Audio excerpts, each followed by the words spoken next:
My name is Bethany, and I am 33 years old. Christmas was supposed to be a rare escape for me, a 5-day break from my demanding career in finance. But the second I pulled into the driveway of my family Aspen cabin, my parents and my older sister dumped her 4 children on me like I was their unpaid nanny. They literally tossed me the keys and announced they were flying to Paris for the week, telling me to be useful for once in my life. I stood in the freezing snow and swallowed the insult watching their shuttle speed away. But what they did not realize as they flew off to Europe was that the very inheritance they used to threaten me into submission was already firmly in my hands. Before I continue this story, let me know where you are watching from in the comments below. Hit like and subscribe if you have ever had your family treat your boundaries like a joke, only to deeply regret it later. The tires of my rental car crunched against the fresh snow as I carefully navigated the steep, winding mountain road leading up to the family estate. It had been a brutal travel day, following an even more brutal financial quarter at the wealth management firm where I worked. As a senior financial estate manager, my days were consumed by analyzing complex portfolios, auditing massive trusts, and managing offshore assets for extremely wealthy clients. I was completely exhausted operating on countless sleepless nights and endless cups of black coffee. All I wanted was to step inside the massive luxury cabin, feel the warmth of the roaring stone fireplace, and finally relax for the only 5 days of vacation I had taken all year. My parents, Richard and Patricia, had insisted I join the family for the holidays. They had called me for weeks, promising a quiet week of connection, hot cocoa, and relaxation in the Colorado mountains. I should have known it was a trap. I should have recognized the familiar pattern of their deceit. But a small, foolish part of me still hoped for a normal family Christmas. I shifted the car into park in the sweeping curved driveway and let out a long breath of relief. But before I could even unbuckle my seatbelt, the heavy oak front door of the cabin flew open. 4 chaotic children, ranging in age from 4 to 11, ran screaming out onto the icy porch. They were fighting over a tablet, completely underdressed for the freezing weather, their jackets unzipped and boots missing. Following close behind them was a barrage of designer luggage practically thrown out onto the pavement by the driver of a luxury airport shuttle idling nearby. Then came my family, marching out like royalty, leaving a conquered territory, completely ignoring the chaos of the crying children. My father, Richard, emerged first.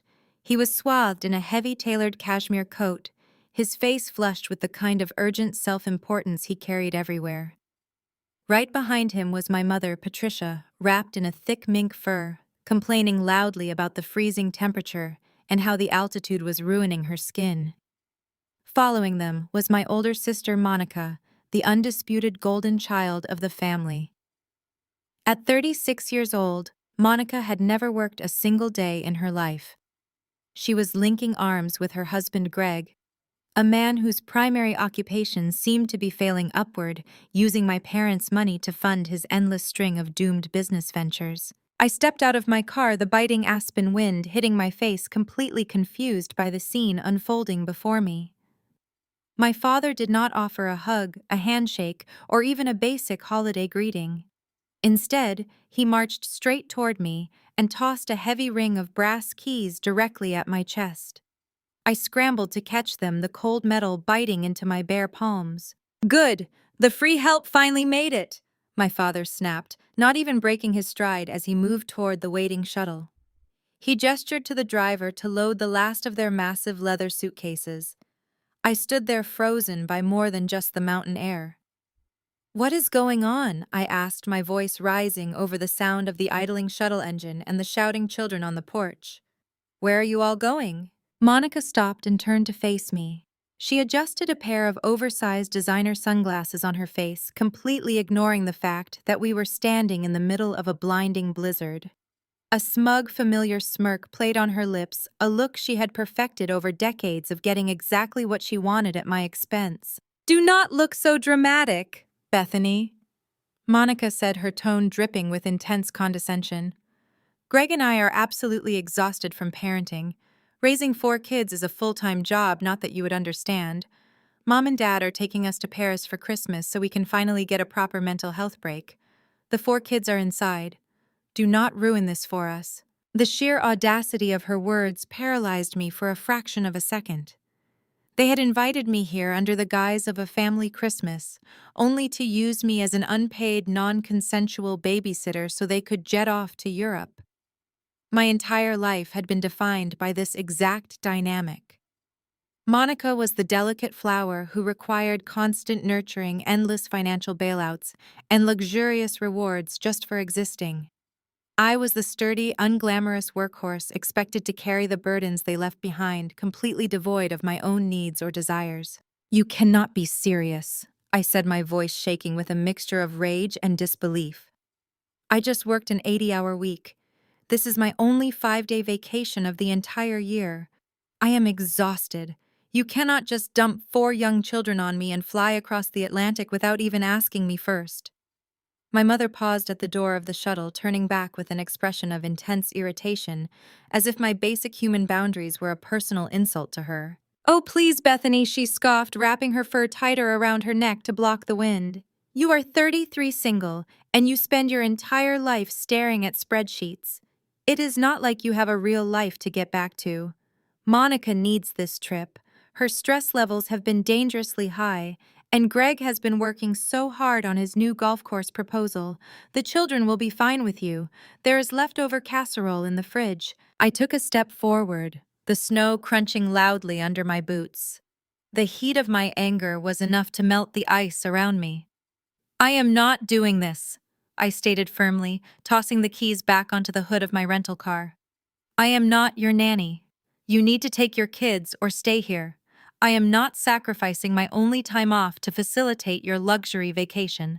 My father slammed the trunk of the shuttle shut and spun around, his face dark with sudden explosive anger. He closed the distance between us in 3 long strides, using his height to try and physically intimidate me, a bullying tactic he had employed since I was a child. He towered over me, his breath forming angry clouds in the freezing air. "Listen to me very carefully," my father snarled, pointing a thick gloved finger an inch from my face. "You are going to pick up those keys, you are going to walk into that cabin, and you are going to watch those children. If you ruin your sister's mental health break with your selfish whining, I will personally call your grandmother Beatrice the second we land in Paris. I will make sure she cuts you out of her will permanently. You will not see a single dime of the family inheritance. Be useful for once in your life, instead of being such a relentless disappointment." He held my gaze, expecting me to crumble. He expected the tears, the apologies, the immediate submission that had characterized my teenage years. He expected me to bow my head and accept my place as the family scapegoat, terrified of losing my share of the massive family fortune my grandmother Beatrice had spent her entire life building. I did not cry. I did not argue. I did not shrink away from his pointing finger.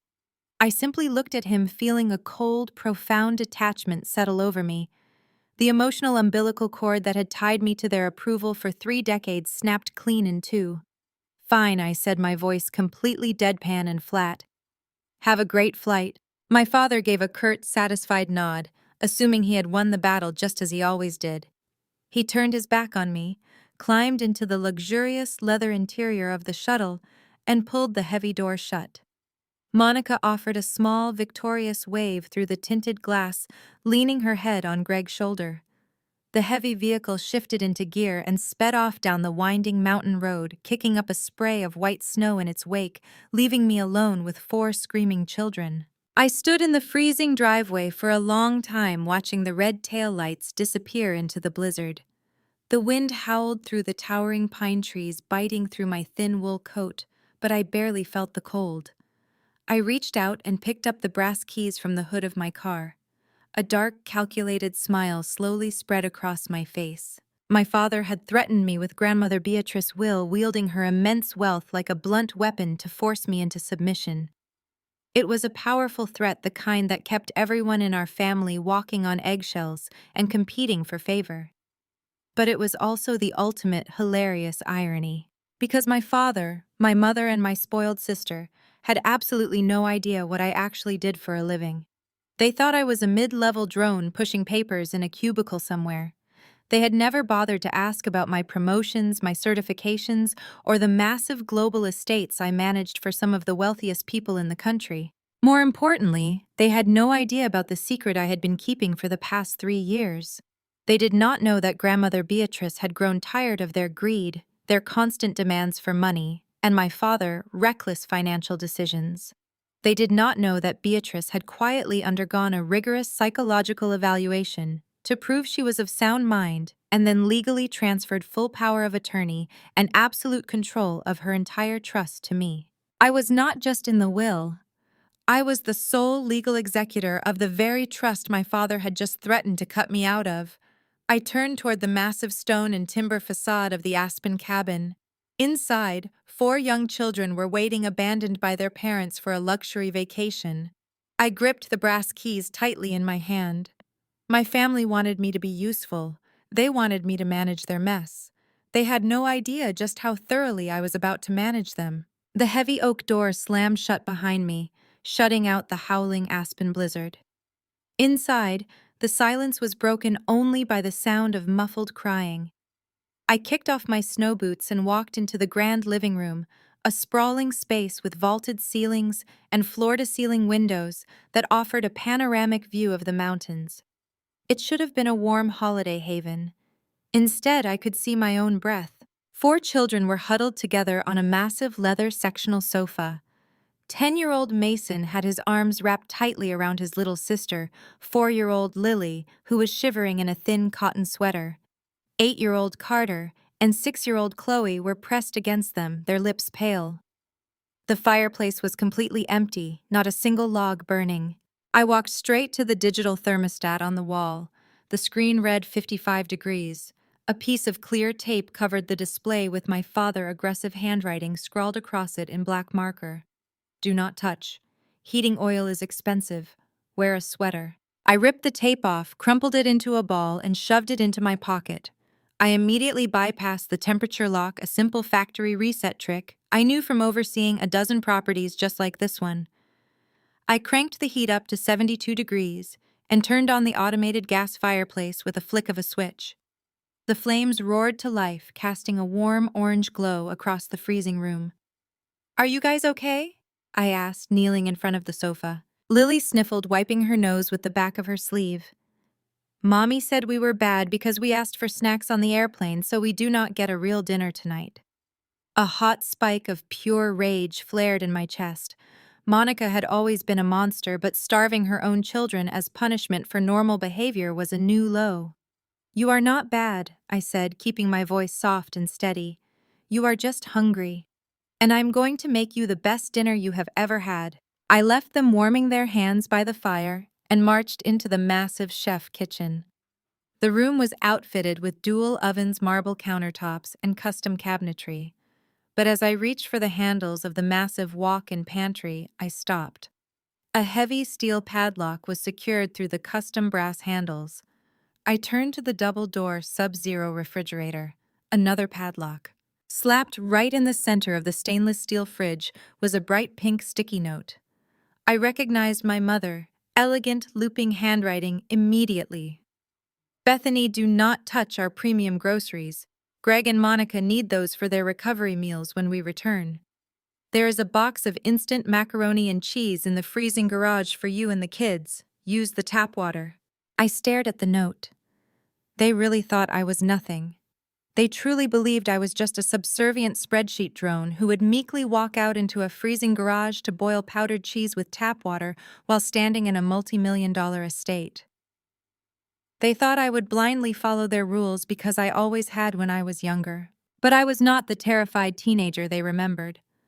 For the past decade, I had built a career managing the ultra-high net worth estates of global CEOs, tech billionaires, and foreign dignitaries.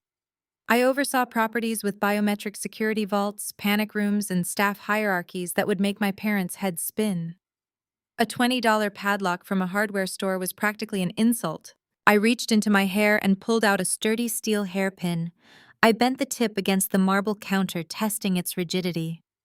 I inserted the pin into the keyhole of the pantry lock, applying pressure to the tension cylinder while feeling for the pins. 1, 2, 3, 4. A satisfying click echoed in the quiet kitchen. The heavy steel lock popped open and fell into my palm. I repeated the exact same process on the refrigerator, bypassing my mother petty cruelty in less than 60 seconds. I pulled the doors wide open. The shelves were completely stuffed with an obscene amount of luxury food. There were cuts of dry aged Wagyu beef, imported Italian cheeses, fresh organic vegetables, artisan truffles, and cartons of heavy cream. It was a feast fit for a king, and my mother had locked it away while her grandchildren shivered and starved in the next room. I grabbed my phone and connected it to the house surround sound system, playing a cheerful holiday playlist. Then I got to work. I did not just make a meal, I orchestrated an experience. I pulled the Wagyu steaks and began searing them in cast iron skillets with butter, garlic, and rosemary. I whipped up a rich, creamy macaroni and cheese from scratch, using the imported Gruyere and sharp cheddar. I roasted fresh asparagus with lemon and sea salt. The incredible smell of roasting meat and melting cheese drifted into the living room. Within 20 minutes, 4 little heads peeked around the kitchen island. Their eyes were wide, taking in the mountain of food I was preparing. "Is that for us?" Mason asked, his voice barely a whisper, as if he expected me to snatch it away. Every single bite, I promised, handing him a small plate of warm cheese to sample. "Why do not you guys help me set the dining table? We are going to eat like royalty tonight." For the next hour, the cabin was filled with the sounds of actual joy. The children ate until their stomachs were full, their cheeks rosy from the roaring fire and the hot food. We laughed, we told stories, and I listened to them. I actually listened to them. They talked about their favorite subjects in school, the books they were reading, and the games they liked to play. Things Monica had never once bothered to ask them about. I realized with a heavy heart that these kids were starving for basic human connection just as much as they were starving for food. After dinner, I settled them in the media room with hot chocolate and a classic holiday movie. Once they were deeply engrossed in the film, I returned to the kitchen to clean up. I walked back into the sprawling walk-in pantry to put away the remaining spices. As I reached up to the highest shelf to put back a jar of imported saffron, my hand brushed against something strange. It was a heavy, thick manila envelope shoved awkwardly behind a row of vintage wine bottles, clearly hidden in a rush. My financial instincts immediately flared. People who hide documents behind wine bottles usually have a very good reason to be terrified of them. I pulled the envelope down. It was completely stuffed with mail. The envelopes were unopened and addressed to my father, Richard. I flipped through the stack. They were all from a private offshore bank located in the Cayman Islands. I tore open the top envelope. The bold red letters at the top of the document made my blood run cold. Final notice of foreclosure and intent to seize property. I scanned the complex legal jargon, reading the financial summary with practiced ease. My father had taken out a massive home equity line of credit. He had leveraged the Aspen cabin to borrow a staggering $500,000. According to the document, the account was severely delinquent. He had missed the last 6 payments, and the bank was initiating immediate legal proceedings to seize the estate. I stood in the center of the pantry, the document trembling in my hand. None of this made any sense. The math was entirely wrong. My father did not own the Aspen cabin. He never had. The property legally belonged to Grandmother Beatrice Family Trust. My father was merely allowed to use it for holidays under a very strict set of rules Beatrice had established decades ago. There was absolutely no way an offshore bank would approve a $500,000 loan against a property unless the applicant was the legal owner or held the explicit legal authority of the trust. I looked closer at the signature line on the loan origination form attached to the back of the notice.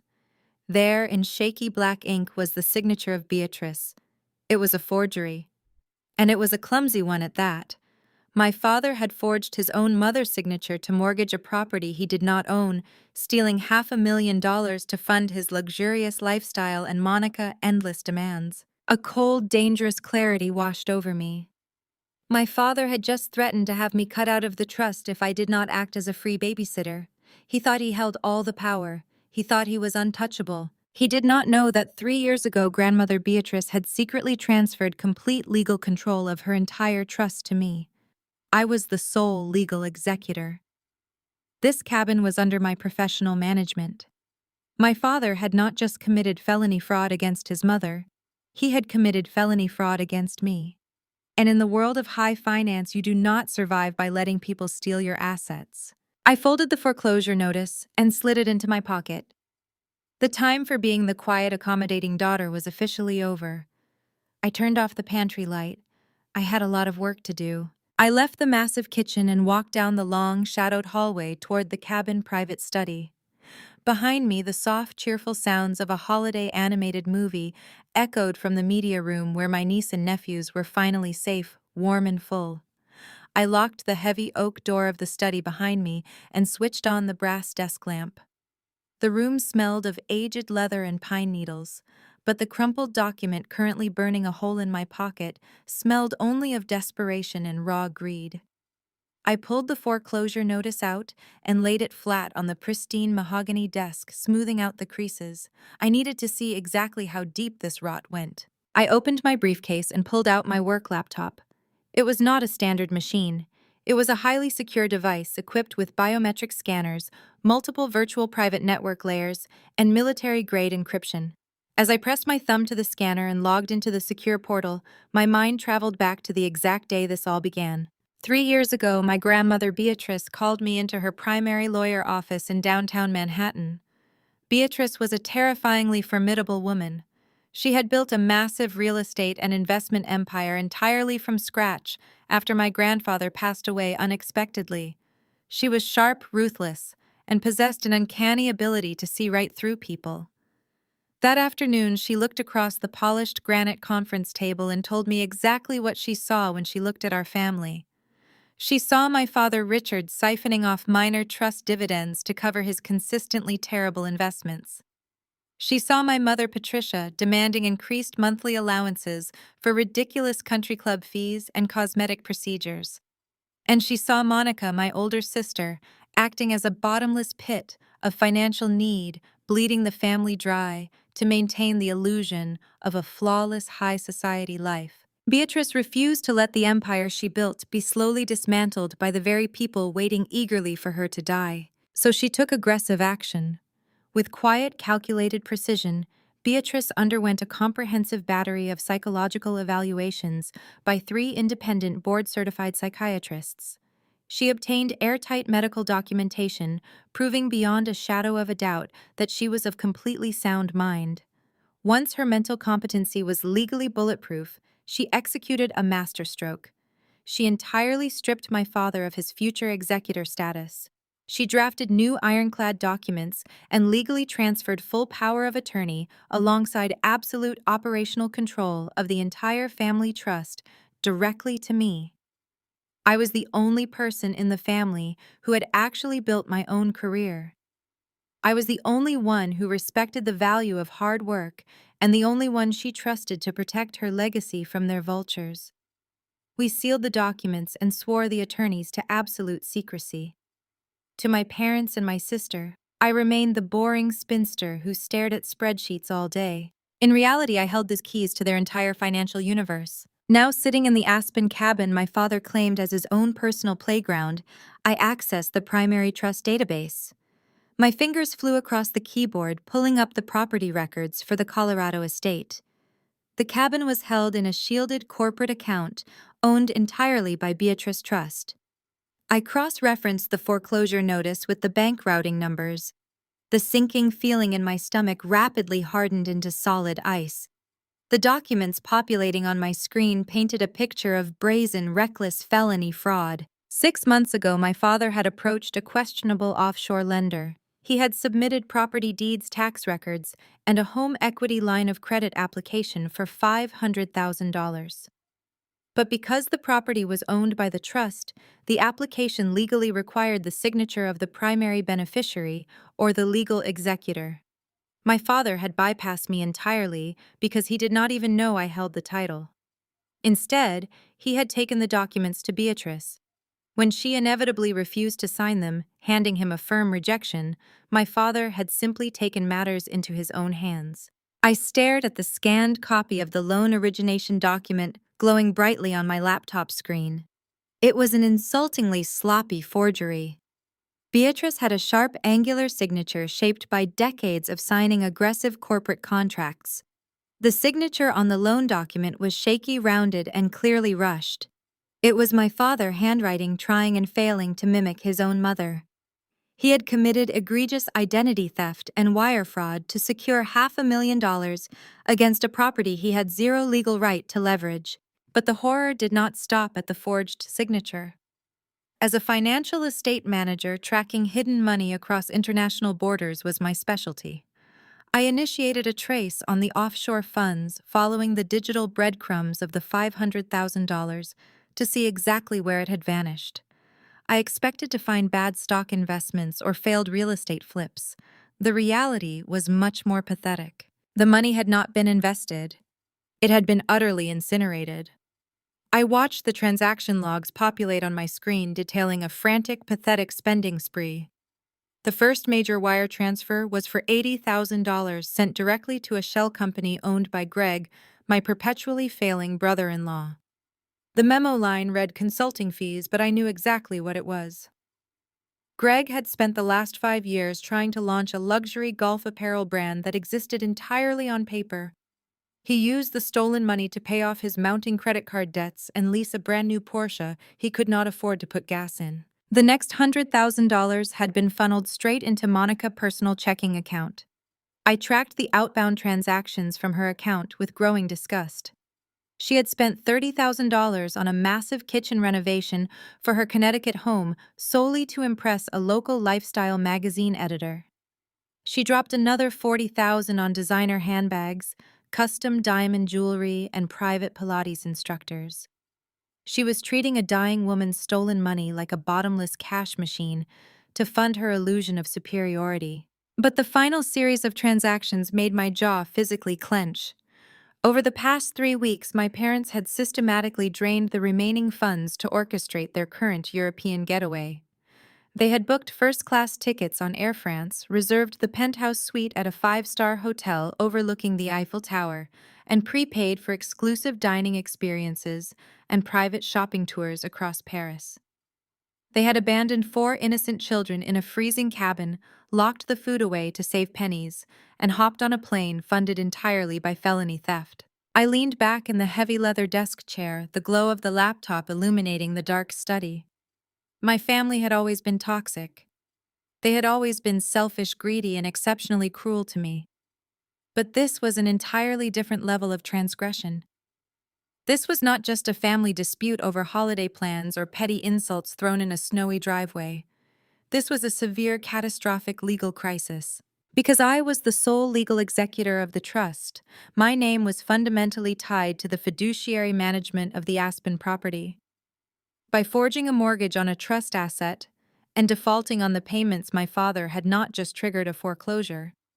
He had triggered an event that would mandate a massive federal audit. When the offshore bank moved to seize the cabin, they would inevitably discover the discrepancy in the ownership records. The ensuing investigation would drag the entire trust into the spotlight. If the authorities believed I had been negligent in my duties as executor, or worse, if they suspected I was complicit in my father's embezzlement, my own professional licenses would be suspended immediately. The career I had spent 10 years building, the reputation I had forged through blood, sweat, and relentless dedication, could be completely destroyed by his reckless greed. My father thought he was merely funding a Parisian vacation.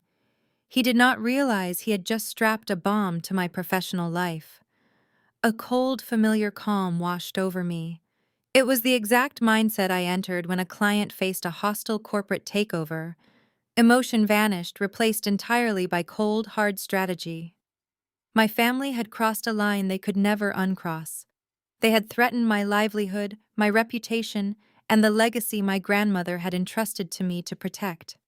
The gloves were officially off. I reached for my phone, my thumb hovering over the encrypted contact list. It was time to initiate the total destruction of their perfect lives. The heavy brass landline on the mahogany desk shattered the silence of the study before I could even reach for my cell phone. The shrill ring was startling. It was a relic of a phone, a direct, secure line my father insisted on keeping active exclusively for his most sensitive offshore banking calls. It ringing on Christmas Eve was highly unusual, I slowly lowered my hands from the keyboard and stared at the blinking red light on the console. Only 3 people in the world had this private number. I reached out and lifted the heavy receiver, pressing it to my ear. I did not say a word. "Richard, are you finally settling in?" came a sharp, aristocratic voice. The tone was crisp, demanding, and completely unmistakable. It was Grandmother Beatrice. She was calling from her estate in Palm Beach, Florida, fully expecting to exchange hollow holiday pleasantries with her golden son. I took a slow breath, letting the reality of the moment settle over me. "It is not Richard, Grandmother," I said, my voice perfectly steady in the quiet room. The silence on the other end of the line was immediate and thick. I could practically hear the gears turning in her sharp 90-year-old mind. Beatrice did not miss a single detail. She knew my father guarded this study like a fortress, and she knew he would never willingly let me inside it. "Why are you answering his private line, Bethany?" she finally asked, her tone dropping an octave, losing all traces of holiday cheer. I leaned back in my father-heavy leather chair, my eyes locked on the digital evidence of his felonies glowing brightly on my laptop screen. "Because Richard is not here," I replied cleanly. "Neither is Patricia, or Monica, or Greg." Beatrice let out a sharp breath. "Explain." I did not sugarcoat a single detail. I gave it to her with the exact surgical precision she had taught me to use when dissecting a failing corporate merger. I told her how they had ambushed me in the icy driveway the absolute second I arrived in Aspen. I described the freezing weather, the screaming, underdressed children, and the ridiculous mountain of designer luggage being tossed onto the pavement. I relayed Monica exact words about needing a mental health break from parenting and how my father had directly threatened to have me permanently cut out of your will if I refused to be their unpaid holiday nanny. I heard the sharp clink of ice hitting crystal on the other end of the line. Beatrice was fixing herself a drink. She was not a woman prone to emotional outbursts or hysterics. She processed betrayal like a 5-star general surveying a battlefield. "They left 4 young children behind to fly to Paris," she stated, stating the facts aloud to process the sheer audacity. "Yes," I confirmed, "but that is not the worst part, Grandmother." I walked inside to find the thermostat locked at 55 degrees to save money on heating oil. When I went to the kitchen to cook a meal for your hungry great-grandchildren, I found the pantry and the main refrigerator secured with heavy steel padlocks. My mother left a sticky note telling me to feed them boxed macaroni, using tap water so we would not touch their premium imported groceries. A harsh, bitter laugh escaped Beatrice's lips. The absolute arrogance of Patricia, to lock away food from children in a house she does not even own. "I assume you broke the locks, Bethany." Within 60 seconds, I told her. But when I was putting away the cooking supplies, I found a stack of hidden mail stuffed behind some vintage wine bottles. I paused, letting the weight of what I was about to say hang in the air between us. Beatrice and I shared a unique bond. We were the only 2 women in the family who understood that wealth was a tool meant to be respected, not a toy meant to be recklessly squandered. She had chosen me as her executor because she knew I possessed the exact same ruthless pragmatism she did. "I found a final notice of foreclosure, Grandmother," I said, my voice dropping to a serious professional register. "From a private offshore bank in the Cayman Islands. They are threatening to seize the Aspen cabin immediately." The line went completely dead quiet. For a terrifying moment, I thought the international connection had dropped. "That is impossible," Beatrice finally said, every word coded in absolute frost. "The Aspen estate is owned outright by the trust. There is no mortgage. It was paid off 20 years ago." "There is a mortgage now," I corrected her, pulling the forged document closer to the glow of the desk lamp. "6 months ago, my father took out a home equity line of credit against the property for $500,000. He bypassed me completely and submitted the application directly to the offshore lender. He cannot do that without the signature of the legal executor or the primary beneficiary," she countered sharply.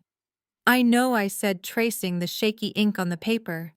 "He forged your signature, Grandmother. He faked your authorization to leverage a property he does not legally own, and he is currently 6 months delinquent on the payments." The silence returned heavier this time. I could hear the winter storm howling against the massive windows of the cabin, a violent reflection of the storm brewing across the phone line. Beatrice was a matriarch who demanded absolute loyalty and terrifying obedience. To steal from her was foolish. To forge her signature on a federal banking document was a complete death wish. "Where is the money, Bethany?" she asked, her voice remarkably calm. It was not the calm of forgiveness. It was the terrifying stillness of a predator that had just locked onto its prey. "I have been tracking the wire transfers for the past hour," I explained, pulling up my digital dossier. "He has completely drained the account. He wired $80,000 to a shell company owned by Greg, masking it as consulting fees for that fake golf apparel brand. He sent $100,000 directly to Monica's personal checking account, which she immediately spent on a kitchen renovation and designer bags. The rest of the funds were systematically burned over the last 3 weeks to pay for their first-class tickets, penthouse suites, and private shopping tours in Paris. They are funding a luxury European vacation using money they stole from me," Beatrice stated. "Yes," I said. "And because the property is technically under my legal management as the executor, his forged loan puts my professional licenses at severe risk. If the bank initiates a federal audit, I will be dragged into a massive fraud investigation." Beatrice let out a long, slow exhale. My father had not just stolen money. He had jeopardized the very foundation of the family empire she had spent her entire life building. He had endangered the only granddaughter who had ever showed her an ounce of genuine respect. I expected yelling. I expected her to demand I call the police immediately. But Beatrice was a woman of strategy just like me. We did not throw tantrums. We executed calculated ruin. "Bethany," she said, her voice ringing with absolute crystalline authority, "I am here, grandmother. Burn it to the ground. Legally." A cold shiver of pure adrenaline ran down my spine. This was the exact directive I had been waiting for. It was the green light to unleash the full devastating power of the legal authority she had secretly granted me 3 years ago. "I need your explicit verbal authorization to initiate Protocol Zero," I told her, typing a complex string of administrative commands into my encrypted terminal. Protocol Zero was our nuclear option. When we had drafted the secret executor transfer documents, Attorney Davis and I had built in a catastrophic failsafe. It was designed to be used only in the event of massive systemic fraud. If activated, Protocol Zero would instantly sever my father access to every single account, credit line, and asset tied to the family trust. It would freeze his wealth globally, rendering him financially paralyzed in a matter of milliseconds.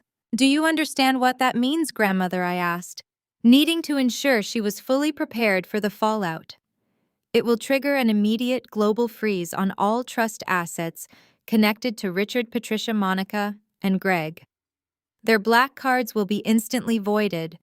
Their checking accounts will be locked. They are currently in the air halfway to Paris. When they land, they will have absolutely zero access to any capital. They will not be able to buy a cup of coffee, let alone check into a luxury hotel." "I understand exactly what it means," Bethany Beatrice replied without a single ounce of hesitation. "Richard threatened to use my will to force you into acting as a servant for his spoiled daughter. He thought he could use my legacy as a weapon against you while simultaneously robbing me blind. He has forgotten who built this family. It is time we reminded him." I clicked open the final security gateway on my screen. The system prompted me for a secondary authorization code. "I authorize the immediate and total execution of Protocol Zero," Beatrice declared, her voice unwavering and absolute. "Freeze it all, Bethany. Cut them off completely. Let them freeze in Paris just like they left those poor children to freeze in that cabin." I entered my unique biometric signature and typed in the final authorization sequence. I watched the progress bar on my screen surge forward. In less than 3 seconds, the command was routed through our secure servers directly to the primary financial institutions managing the trust. Red locked icons began cascading down my screen one by one. Richard primary checking account locked.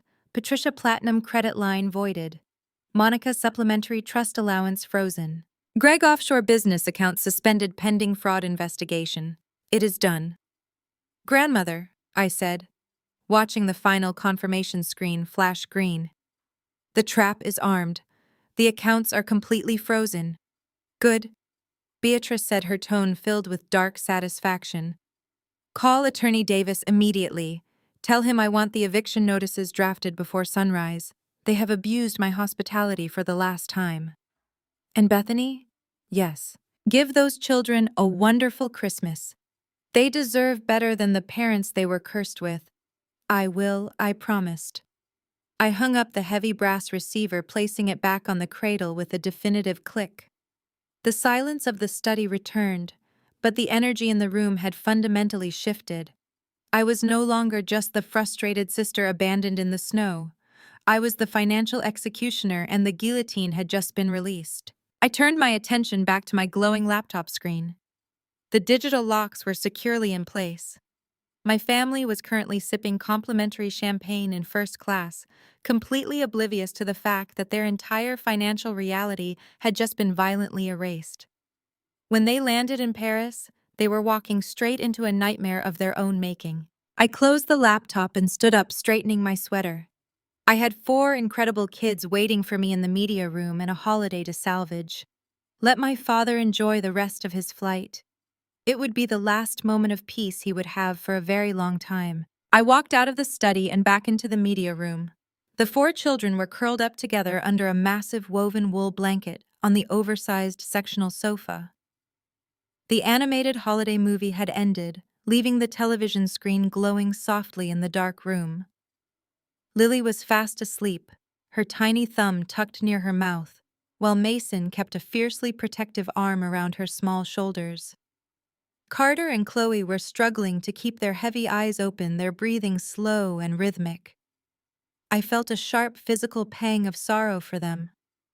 These children were being raised by a mother who saw them as inconvenient accessories and burdens, a father who was a lazy grifter, and grandparents who only valued superficial high society status. They had never known unconditional warmth or genuine safety. I gently woke the older 3 and guided them upstairs to the massive guest suites. I tucked them into the plush beds with high thread count sheets, making absolutely certain the heavy down comforters were pulled up tight against the freezing mountain air outside.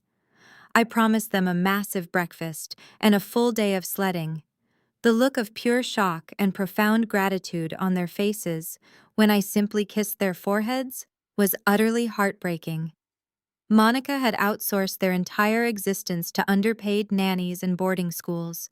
In just a few short hours, I had given them more genuine attention than their own mother had in an entire year. Once the cabin was completely silent, save for the howling winter wind battering the thick windows, I returned to the private study and locked the heavy oak door behind me. I brewed a strong pot of black espresso and cracked my knuckles. The forged home equity line of credit was the smoking gun. But in my line of work, a smoking gun usually means there is an entire armory hidden nearby. I sat back down at my encrypted terminal and opened the master ledger for Beatrice's personal retirement accounts. These were highly restricted funds, separate from the main family trust, meant specifically to finance her round-the-clock medical care and private estate staff in Palm Beach. I initiated an algorithmic forensic sweep of the transaction history, dating back 5 full years. The proprietary software I used cross-referenced every single outbound wire transfer against approved vendor lists and verified tax identification numbers. Within 20 minutes, the screen lit up with an ocean of red flags. The sheer volume of discrepancies was staggering. My father had not just made a one-time desperate mistake with the Aspen cabin. He had been running a systematic, highly sophisticated embezzlement ring for half a decade. I started pulling individual invoices and matching them to international bank routing numbers. Richard had set up a complex web of ghost vendors, billing Beatrice retirement accounts for exorbitant services that were never actually rendered. There were massive recurring charges for phantom landscaping crews, imaginary legal retainers, and bogus offshore medical equipment providers. I traced the routing numbers through the global banking registry, bypassing the flimsy privacy shields they had purchased. Every single one of these shell companies eventually funneled back to a master holding account registered in a blind trust in Delaware. The registered agent for that holding account was Gregory Thomas, my chronically unemployed brother-in-law. The scale of the theft was breathtaking. $3.2 million had been systematically siphoned out of my grandmother's accounts over 5 years.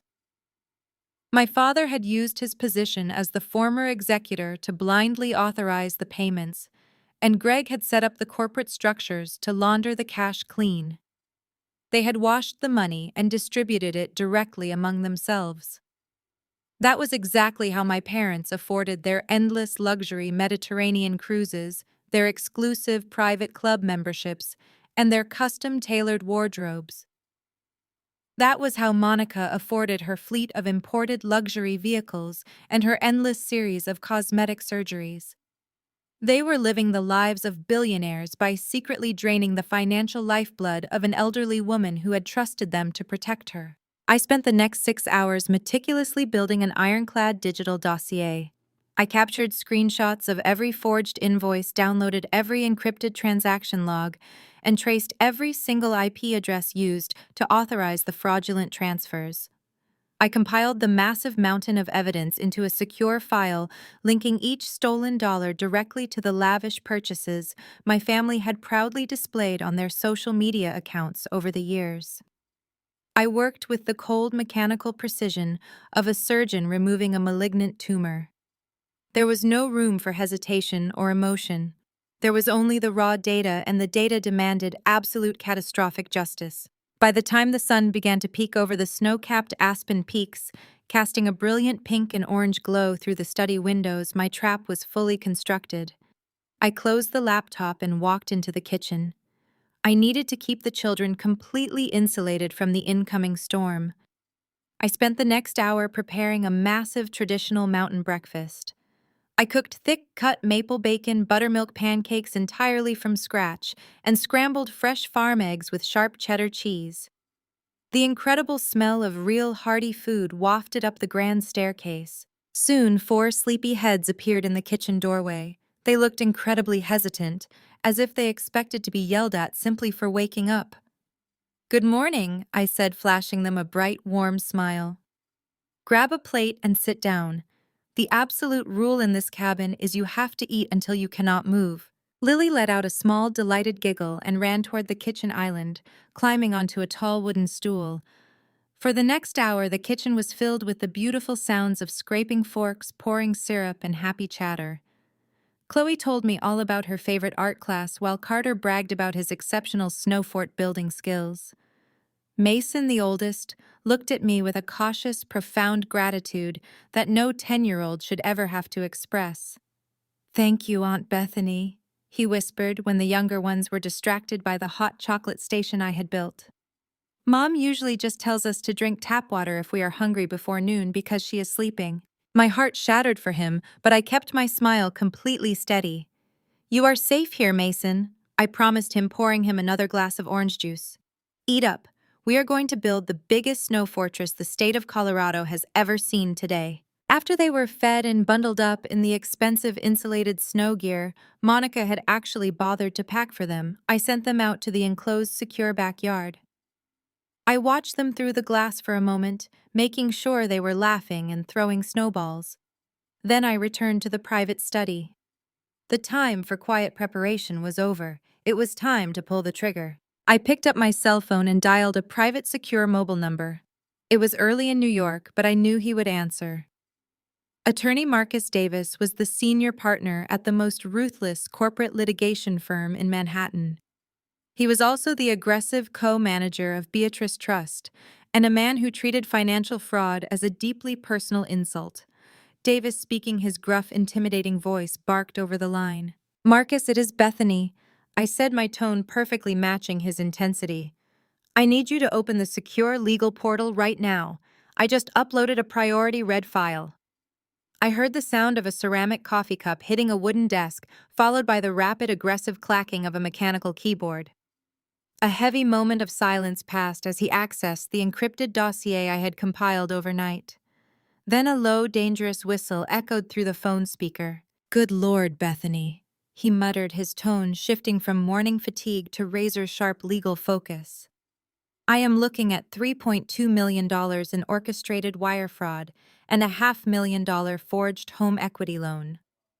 Your father and your brother-in-law have been running a highly illegal criminal syndicate. They systematically drained her personal retirement accounts to fund their lavish lifestyle. I confirmed, staring out the window at the children playing innocently in the snow. And they used the Aspen cabin to secure the latest massive loan. My father explicitly forged Beatrice's signature on the federal banking documents to get the cash for their Paris trip. Marcus was quiet for a long moment, processing the staggering legal magnitude of the situation. This is not just a civil matter, Bethany. This is federal wire fraud, elder financial abuse, and grand bank fraud. They are looking at decades in a federal penitentiary. I am fully aware, I said coldly. But before we involve the federal authorities, I want to know exactly what our immediate civil options are. They are currently landing in Paris, and I initiated Protocol Zero last night. Their accounts are completely frozen, but I want to recover the stolen assets immediately. I heard Marcus shuffle thick files on his desk, a dark chuckle escaping his lips. Because your father used trust assets to commit felony fraud, and because you are the sole legally appointed fiduciary executor, you have exceptional unilateral authority here. The law allows for immediate aggressive asset reclamation to mitigate severe damages to a targeted trust. He paused for effect, his voice dropping into a deadly serious professional register. Bethany, because Richard fraudulently leveraged a property that you legally manage, you do not have to wait for a lengthy court order to start seizing his personal assets. You have the immediate legal right to place massive liens and seize absolutely all properties he claims to own to cover the stolen millions. I smiled, a cold, hard, extremely satisfied smile. Starting with what, Marcus? Starting with the very cabin you are sitting in, Marcus said. It may technically be a trust property, but we can officially revoke his lifetime usage rights today. And then we legally evict his entire household from their primary Connecticut mansion by tomorrow morning. The gloves are completely off. I hung up the heavy brass receiver of the private landline, feeling a profound sense of absolute peace settling over me. The legal machinery was officially in motion, and there was absolutely nothing my father could do to stop it. Marcus Davis was a pit bull in a tailored suit, and once he had the green light to initiate asset seizure, he moved with terrifying speed. By tomorrow morning, my parents would be legally locked out of their primary Connecticut residence. But today, I had a much more important job to do. I left the dimly lit study and walked back out into the sprawling living room. The massive stone fireplace was still roaring, pumping glorious heat into the vaulted space. The four children were exactly where I had left them, but the tension that had gripped their small bodies earlier had completely vanished. I spent the next 2 hours focusing entirely on them. We bundled up in the expensive, insulated snow gear Monica had packed and marched out into the pristine aspen snow. I was not a ruthless financial manager holding the keys to a global estate. I was just Aunt Bethany. We had a ruthless snowball fight that ended with me being tackled into a massive snowbank by 8-year-old Carter. We built a snowman that stood taller than 6-year-old Chloe, using baby carrots for the smile and a spare cashmere scarf I found in the hall closet for its neck. I watched 10-year-old Mason pull his little sister Lily on a plastic sled, laughing so hard his breath formed massive white clouds in the freezing air.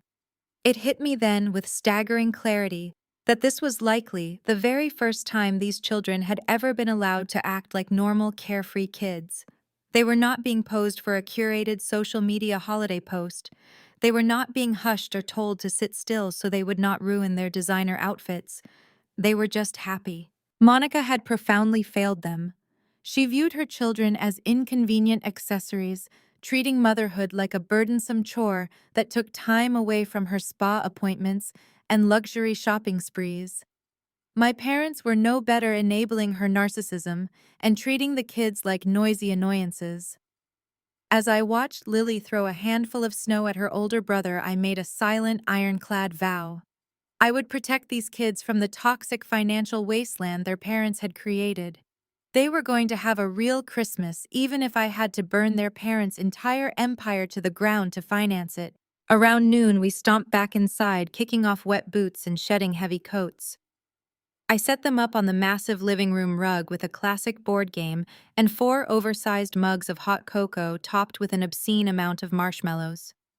Once they were deeply engrossed in their game, I stepped back into the private study and locked the oak door. It was mid-afternoon in Paris. Christmas Eve shopping was in full swing along the Avenue Montaigne and the Champs-Élysées. I logged back into my highly encrypted work laptop and opened the live transaction monitor for the family accounts. Protocol Zero was an absolute total blackout, but the banking system still logged every single attempted transaction in real time. I poured myself a fresh cup of black coffee and leaned back in my father-heavy leather desk chair. I wanted a front row seat to their humiliation. The screen remained dark and quiet for 10 minutes. Then a bright red alert flashed across the digital ledger. It was a charge attempt at an exclusive designer boutique on Avenue Montaigne. The amount was €12,400. The status indicator blinked rapidly before turning solid crimson. Declined. Account frozen. My lips curved into a sharp, satisfied smile. I could perfectly picture the scene unfolding thousands of miles away, across the Atlantic Ocean. Monica would be standing at a pristine glass checkout counter, surrounded by towering stacks of signature matte black shopping bags. She would be wearing her oversized sunglasses indoors, tapping her perfectly manicured nails impatiently on the glass, while the impeccably dressed French clerk ran her heavy titanium card through the terminal. She expected the familiar approving nod. Instead, she got a polite but firm rejection. A second alert popped up on my screen. €15,000 at the exact same boutique. Declined. She was trying another card. Then a third alert flashed. €22,000 processed through Greg's secondary account. Declined. Insufficient funds. Code 04. Account completely locked. They were scrambling now. I watched the red alerts begin to multiply, rapidly cascading down my screen in a beautiful waterfall of financial rejection. A massive charge attempt at a high-end Parisian bistro for a late lunch. Declined. A frantic pre-authorization attempt from the concierge desk of their 5-star luxury hotel. Declined. The financial blockade I had erected was completely impenetrable. Richard's hidden offshore money had vanished, and Beatrice's legitimate funds were permanently sealed away from them. My cell phone suddenly buzzed violently against the mahogany desk. The screen lit up with a rapid succession of notifications from the Wilson family group chat. I had muted the chat months ago, tired of the endless photos of fancy dinners and passive-aggressive complaints, but I opened the application now to watch the chaos unfold in real time. The messages were coming in thick and fast, a frantic barrage of pure entitlement and rising panic. Monica was the first to break the silence. "Bethany, call the bank immediately. My cards are not working. The fraud department must have flagged my purchases because I am traveling. Fix it now." Patricia chimed in seconds later. "This is completely humiliating, Bethany. The clerk at the boutique just cut my secondary card in half right in front of the other customers. Do you know how embarrassing this is? Call customer service and authorize these charges right this second." Then came my father. His messages lacked the whining tone of my mother and sister, replaced entirely by aggressive, furious demands. "Bethany, pick up your damn phone. The hotel manager is threatening to lock us out of our penthouse suite because the daily incidental hold was rejected. Did you mess with the accounts before we left?" I watched the typing bubbles pop up and disappear as they practically tripped over each other, trying to bark orders at me across the globe. They were stranded in a foreign country, stripped of the stolen wealth they used to buy their superiority, and their immediate instinct was to command me to fix it. They still viewed me as the obedient servant, the reliable, uncomplaining workhorse who would blindly clean up their messes. They thought they could snap their fingers, and I would jump to the phone begging the bank to release their funds.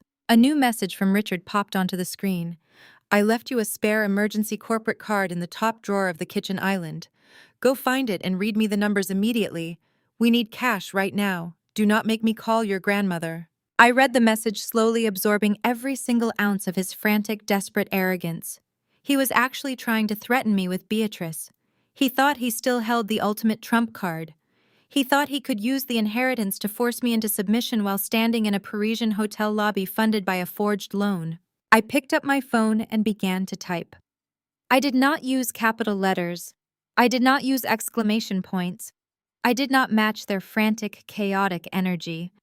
I responded with the cold, calculated precision of a woman holding absolute power. I haven't touched your emergency card, Dad, but you might want to call your offshore loan officer. I heard they don't like forged signatures. I hit send and set the phone flat on the desk. I watched the screen intently. The tiny read receipts appeared at the bottom of the message bubble, almost instantly. Read by Monica. Read by Patricia. Read by Richard. The rapid-fire barrage of incoming messages stopped. The little gray typing bubbles that had been popping up wildly completely vanished. The silence that followed was absolute and utterly deafening. It was a heavy, suffocating silence that stretched across continents. They knew. In that single frozen moment thousands of miles away in a glittering European lobby, they realized the game was entirely over. The offshore loan was exposed. The millions of dollars in stolen retirement funds were uncovered. The forgery was sitting right out in the open. And the daughter they had treated like disposable garbage, the woman they had left standing in a blizzard to watch their abandoned children, held the matches to their entire kingdom. I did not follow up with another text. I did not call them to gloat or scream. I simply let the crushing weight of their impending legal doom settle over them. My father knew exactly what a forged home equity line of credit meant. He knew the federal penalties for wire fraud and elder financial abuse. He knew that if I had found the offshore notice, I had likely found everything else. He was a banker who understood the lethal mechanics of a frozen asset trace. He knew he was ruined. I locked my phone and closed the heavily encrypted laptop. I had spent my entire adult life analyzing risk-securing assets and protecting the wealth of strangers. It was deeply satisfying to finally apply those skills to clean up my own family. I walked out of the study, leaving the silence behind me, and headed toward the kitchen to start baking Christmas cookies with my niece and nephews. Let Richard, Patricia, Monica, and Greg sit in the lobby of a Parisian hotel with empty pockets and deactivated key cards. They had a very long cold night ahead of them, and their nightmare was only just beginning. The scent of melting butter and caramelized sugar filled the massive kitchen, standing in stark contrast to the absolute financial devastation I had just unleashed across the globe. I stood at the marble island, covered in flour, helping 4 delighted children press vintage holiday cookie cutters into a massive sheet of vanilla dough. Carter was strategically placing silver sprinkles onto a star, while little Lily focused intensely on covering a gingerbread man with thick green icing. The sound of their genuine, uninhibited laughter echoed off the timber ceilings. They were completely oblivious to the fact that their parents were currently stranded in a foreign country, stripped of every single asset they possessed. My personal cell phone began to vibrate violently against the marble countertop. It rattled against a bag of powdered sugar, demanding immediate attention. I glanced down at the glowing screen. Richard. The calls had been coming in back to back for the last 10 minutes. I had ignored the first 5, simply enjoying the rhythmic buzzing as a physical manifestation of their rising panic. But I knew my father. He was a man who refused to be ignored. If I did not answer, he would start calling the local police to do a wellness check just to force me to pick up the phone.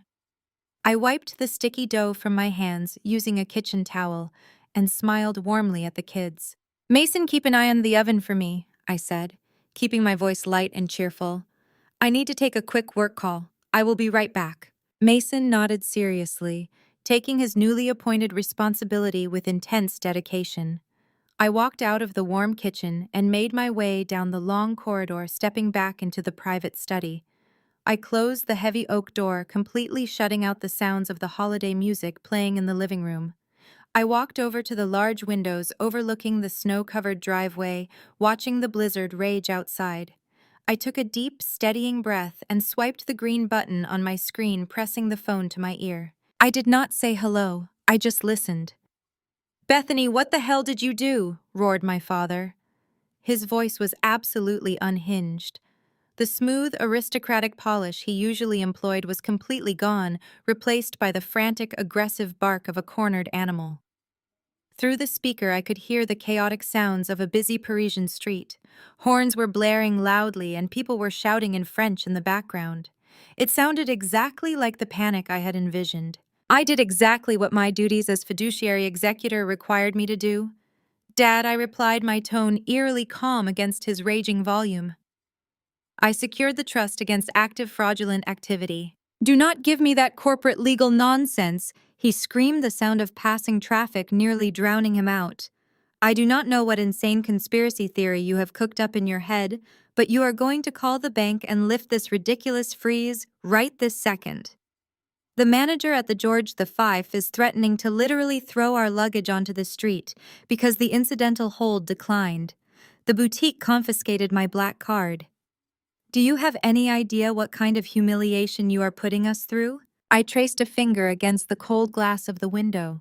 "I think you are putting yourselves through it, Richard. You forged a federal banking document. You stole $3.2 million from Beatrice over 5 years. Did you honestly think you could use my name as the managing executor to shield your embezzlement forever?" There was a fraction of a second where his breathing hitched. It was the microscopic pause of a guilty man realizing his absolute worst nightmare had just been confirmed. But narcissists do not apologize when they are caught. They simply double down. "Listen to me, you ungrateful little brat," he snarled, dropping any pretense of denial. "You are going to open your banking app and wire $20,000 to Greg's secondary account right now. I know you have it. You have been hoarding that little savings account from your consulting jobs for years. Wire it immediately so we can pay for this luxury hotel and get our bags back inside. When we get home, we will deal with this ridiculous misunderstanding, but right now, I need cash." I actually laughed out loud in the quiet study. The sheer, staggering audacity of the man was almost impressive. He had been caught stealing millions, and his immediate instinct was to demand I empty my own hard-earned savings to fund the remainder of his stolen European vacation. He viewed my money as his money.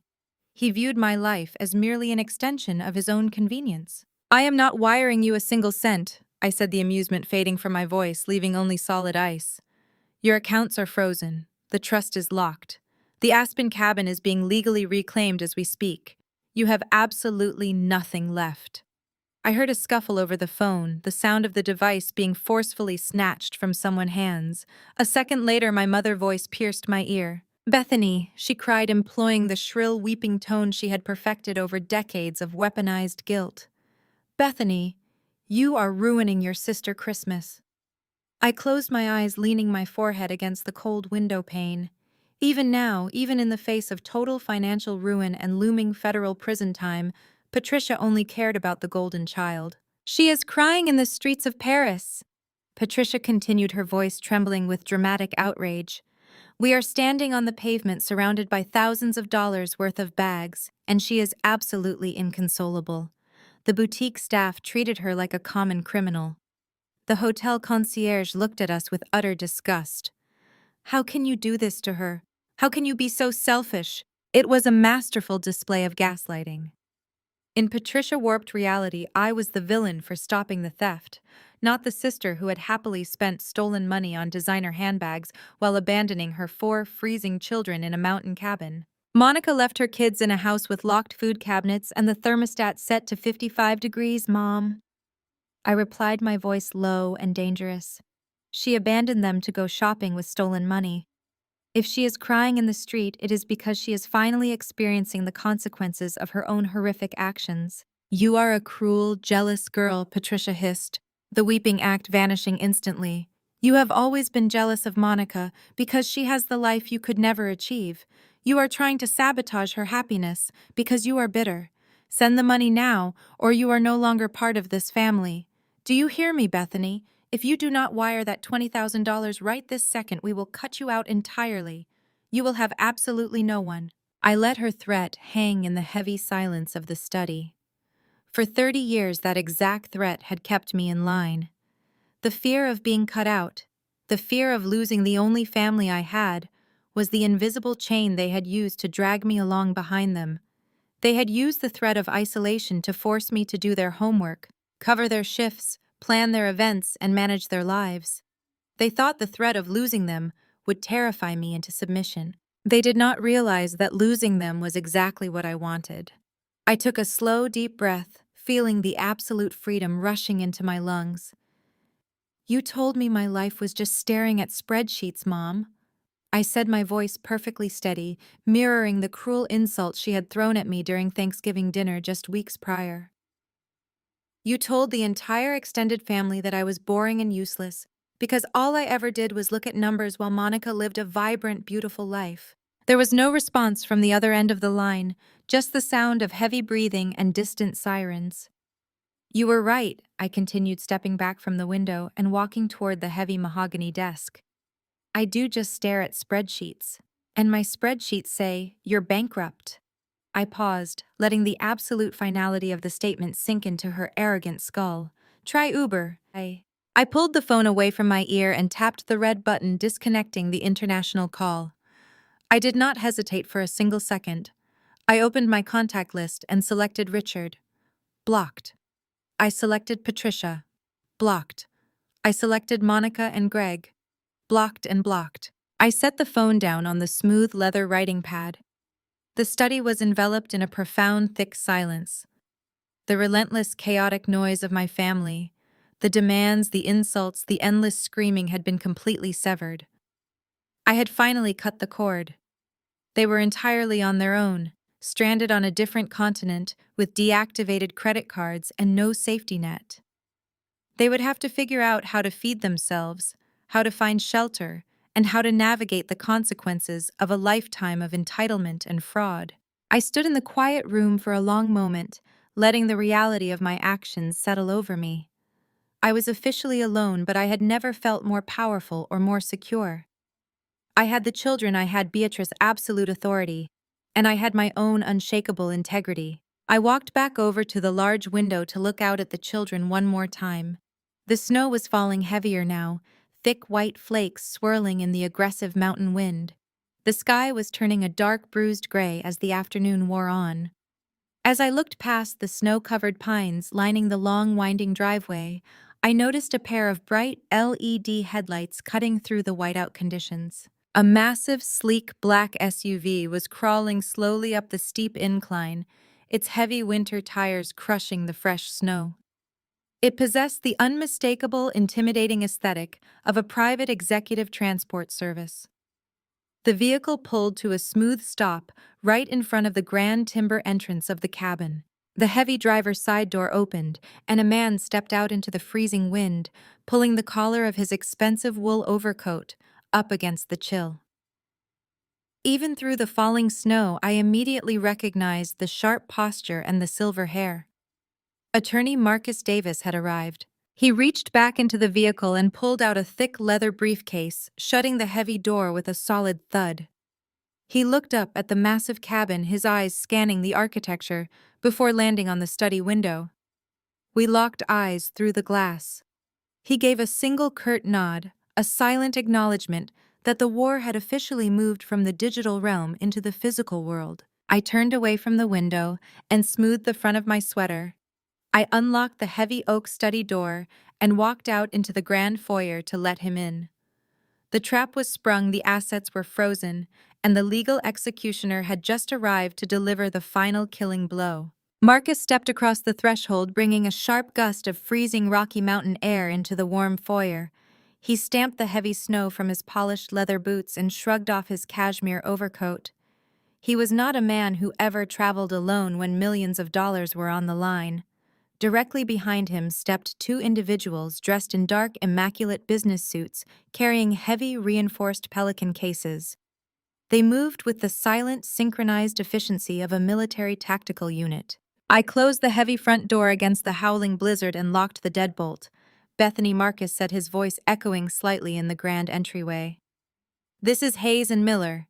They are the top forensic auditors from my Manhattan firm. We took the firm private jet into the county airport the absolute second I verified the offshore documents you uploaded. Beatrice gave me explicit instructions while I was in the air.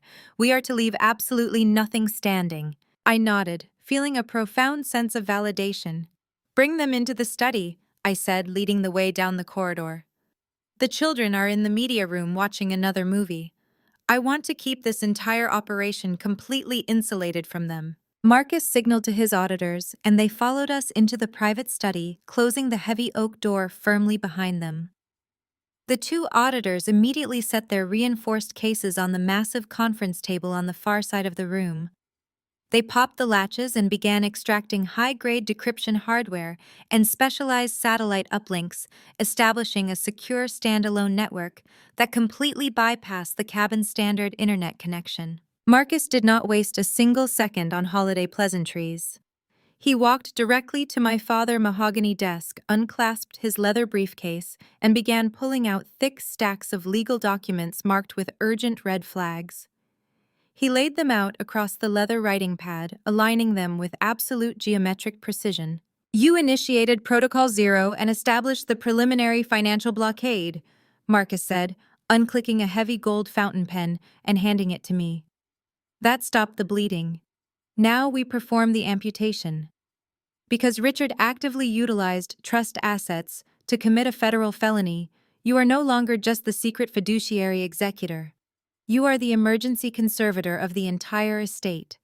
That means every single property, every single vehicle, and every single bank account tied to the trust is now under your direct unilateral control.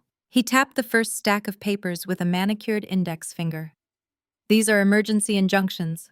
He explained, his tone ruthlessly professional. Richard forged Beatrice's signature to leverage this exact property. That specific act of fraud nullifies his lifetime usage rights to any trust asset. Sign here, here, and here. By signing these, you are legally evicting Richard, Patricia, Monica, and Greg from the Aspen estate, effective immediately. I took the gold pen. The metal felt heavy and cold against my skin. I did not hesitate. I pressed the nib to the thick paper and signed my name with sharp, definitive strokes. Marcus slid the second stack of documents forward. This injunction is for the primary mansion in Connecticut. The property is owned outright by the trust. They simply live there as beneficiaries. You are officially revoking their residency. When they eventually drag themselves back to the East Coast, their keys will not work, and a private security firm will be waiting to hand them their legally mandated 30-day notice to retrieve their personal belongings under armed supervision. Sign here. I signed the second stack, feeling a dark, powerful thrill radiating through my chest. For 30 years, I had lived under the tyrannical rule of a father who belittled me and a mother who viewed me as a convenient servant. With a few strokes of a pen, I was dismantling the very foundation of their arrogant existence. Hayes, one of the forensic auditors, spoke up from the conference table without looking away from his glowing monitors. Miss Wilson, I have successfully synced with your terminal. I am pulling the full transaction logs from the Delaware shell companies now. Your initial trace was flawless. We have legally verified the $3.2 million embezzlement. I am currently routing the evidence directly to the federal banking regulators.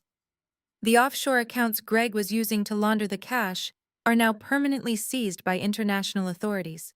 Excellent work, Hayes, Marcus said. Then he turned his sharp gaze back to me.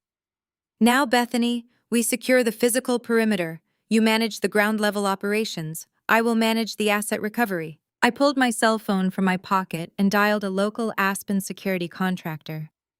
In a town filled with billionaires and massive vacation estates, premium emergency services were always available if you were willing to pay the exorbitant price. I authorized a triple-time holiday fee using the Trust Secure operational account. The contractor guaranteed a master locksmith would be on site within 20 minutes. While we waited, Marcus handed me a final court order signed by a local Colorado judge just an hour prior. Richard, luxury vehicles, Marcus said, a predatory smile touching the corners of his mouth. He parked a custom Mercedes G-Wagon and a vintage Porsche Cayenne in the heated garage downstairs.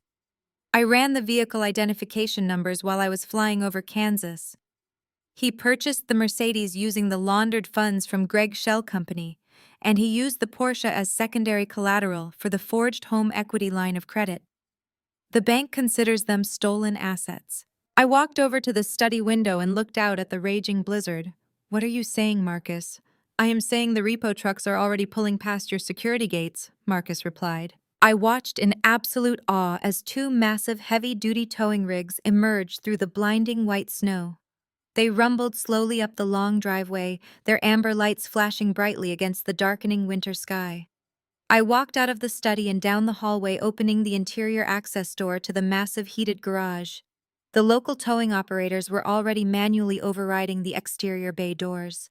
Within minutes, heavy steel chains were being unspooled and hooked onto the undercarriages of my father-prized vehicles. Richard loved those cars more than he loved his own grandchildren. He spent hours polishing them and bragging about their custom-imported interiors to his country club friends. I stood in the doorway with my arms crossed over my chest, watching as the tow operators mercilessly dragged the pristine luxury SUVs out of the climate-controlled garage and out into the freezing, relentless snowstorm. The heavy chains clanked loudly, a beautiful metallic symphony of absolute justice. As the tow trucks disappeared down the mountain road, the locksmith van pulled up. A team of 3 technicians jumped out and immediately got to work. I directed them around the entire perimeter of the massive estate. They drilled out the heavy brass deadbolts on the front entrance, the side doors and the rear patio access, replacing them with high-security commercial-grade cylinders. They reprogrammed the central digital security system, entirely erasing Richard and Monica biometric thumbprints from the database. I inputted my own sequence and secured the perimeter. The Aspen cabin was now an impenetrable fortress, and I held the only key. I paid the technicians, processed their departure, and walked back into the private study. The warmth of the room was a stark contrast to the icy reality I had just established outside. Marcus was standing near the fireplace, looking at his cell phone. His silver hair caught the light from the flames, and his expression was one of profound, dark amusement. He looked up as I locked the study door behind me. I just received the final update from our European banking liaison, Marcus said, slipping the phone into his tailored jacket pocket. The fallout in Paris was exactly as spectacular as you engineered it to be. Tell me everything, I demanded, sitting down in the leather chair opposite him. Marcus chuckled, a low, rich sound that filled the quiet room. When you denied the wire transfer request, Richard lost what little composure he had left. He attempted to physically intimidate the manager at the George V Hotel, demanding they honor his deactivated black card. The manager, being French and entirely unimpressed by screaming American tourists, promptly signaled hotel security. They were physically escorted out of the lobby and deposited onto the sidewalk. "And Monica bags?" I asked, tracing a finger over the smooth surface of the desk. "Confiscated immediately by the boutique security staff," Marcus confirmed. When the transaction flagged as massive international fraud, the store manager seized the merchandise. Monica apparently threw a massive temper tantrum in the middle of Avenue Montaigne, screaming that she was a VIP client. The local police were nearly called before Greg physically dragged her away. I leaned back, letting the image of my perfectly manicured sister crying over confiscated leather goods wash over me. It was poetic. She had abandoned her children to freeze while she shopped, and now she was the one left out in the cold. So how did they survive, I asked, knowing they had absolutely zero access to capital. "They swallowed their immense pride," Marcus said, his eyes gleaming with satisfaction. "With all their corporate lines frozen and their personal checking accounts completely locked, they had to resort to begging. Richard called your Uncle Frank in Ohio. He had to plead with him to wire $3,000 to a local Western Union, just so they could get a taxi to Charles de Gaulle Airport and avoid sleeping on the street. They are coming back," I stated, putting the pieces together. "They are in the air right now," Marcus said, pulling a digital flight tracker up on his tablet and turning the screen toward me. "But because it is Christmas Eve and because they were relying on a desperate wire transfer from a middle-class relative, they could not afford their usual first-class luxury suites. They managed to book 4 basic economy tickets on a budget international carrier. I looked at the small airplane icon inching its way slowly across the digital map of the Atlantic Ocean. They are currently wedged into the middle seats in the very last row of the aircraft right next to the lavatories. Marcus continued, his voice dripping with triumphant irony. They have been flying for 7 hours. They have another 4 hours until they land. They are entirely stripped of their wealth, their dignity, and their comfort. And they are boiling with absolute unhinged rage. Where are they landing? I asked, keeping my eyes locked on the digital map. Denver, Marcus replied. They are renting a budget car and driving straight up the mountain. They think they are going to storm this cabin, corner you in this study, and force you to undo the financial damage. Richard believes he can still intimidate you into submission. He thinks if he screams loud enough, he can take back control of his stolen kingdom. I looked away from the tablet and turned my gaze toward the massive windows. The blizzard outside was intensifying, burying the mountain under feet of heavy white powder. The driveway was empty. The luxury cars were gone. The doors were equipped with newly installed commercial deadbolts. The security system was armed and fully encrypted. I thought about the 4 innocent children currently sitting upstairs in the media room, happily drinking hot cocoa and watching holiday movies, completely safe from the toxic manipulation of the people currently flying across the ocean. I had stripped my parents of their stolen millions. I had legally evicted them from their homes.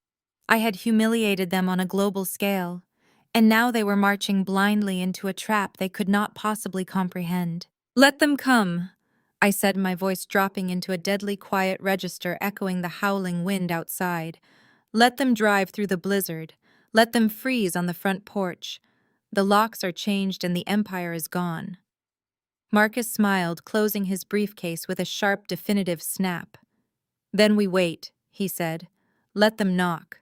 The sun rose over the jagged aspen peaks on Christmas morning, casting brilliant, blinding shards of light across the fresh feet of powder that had fallen overnight. Inside the cabin, the atmosphere was a sanctuary of absolute warmth and profound peace. I had woken up long before dawn to arrange the massive mountain of presents I had discreetly ordered from a local high-end luxury concierge service the previous day. I had utilized a pristine, heavily fortified trust account that Marcus had isolated specifically for my operational use to ensure the children had a proper holiday. When Lily, Carter, Chloe, and Mason finally crept down the grand sweeping wooden staircase, their collective gasps of pure, unadulterated wonder echoed beautifully through the vaulted timber ceilings. There were no glaring camera flashes shoved aggressively into their sleepy faces. There were no sharp, screaming demands to hold a specific rigid pose for a heavily curated social media feed. There were no harsh whispers from their mother instructing them not to wrinkle their stiff, expensive designer pajamas.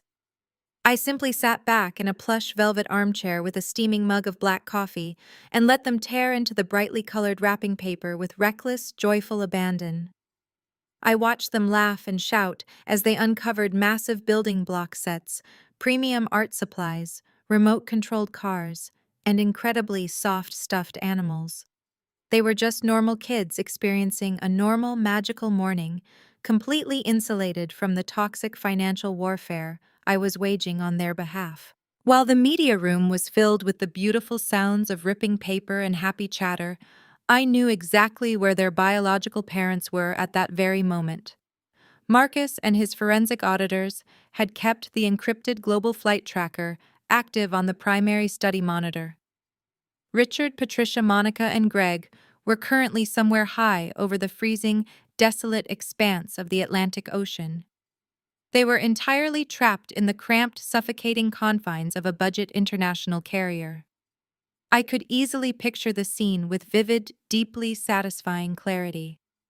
My father was a man who routinely threw massive, screaming temper tantrums if his first-class champagne was not chilled to the exact correct degree. Now he was wedged firmly into a tiny middle seat in the very last row of the aircraft directly next to the foul-smelling lavatories. I could imagine Monica completely stripped of her imported designer luggage and her infinite platinum cards shaking with caffeine withdrawal and unhinged, blistering rage. Because every single one of their accounts was permanently frozen, They could not even purchase a bottle of water or a stale sandwich from the flight attendants. Patricia was likely weeping into a scratchy paper napkin, actively mourning the violent sudden death of her high society reputation. They were spending the entirety of Christmas Day locked inside a pressurized aluminum tube, actively marinating in the spectacular, humiliating reality of their own orchestrated downfall. We spent the afternoon baking massive batches of sugar cookies and building elaborate snow fortresses in the secured enclosed backyard of the estate. The physical and emotional transformation in the children was nothing short of miraculous. The dark, anxious circles that permanently shadowed Mason eyes had completely vanished. Chloe was no longer nervously biting her fingernails to the quick every time a door opened. Lily was constantly attached to my hip, completely at ease, and entirely confident that her basic needs would be met.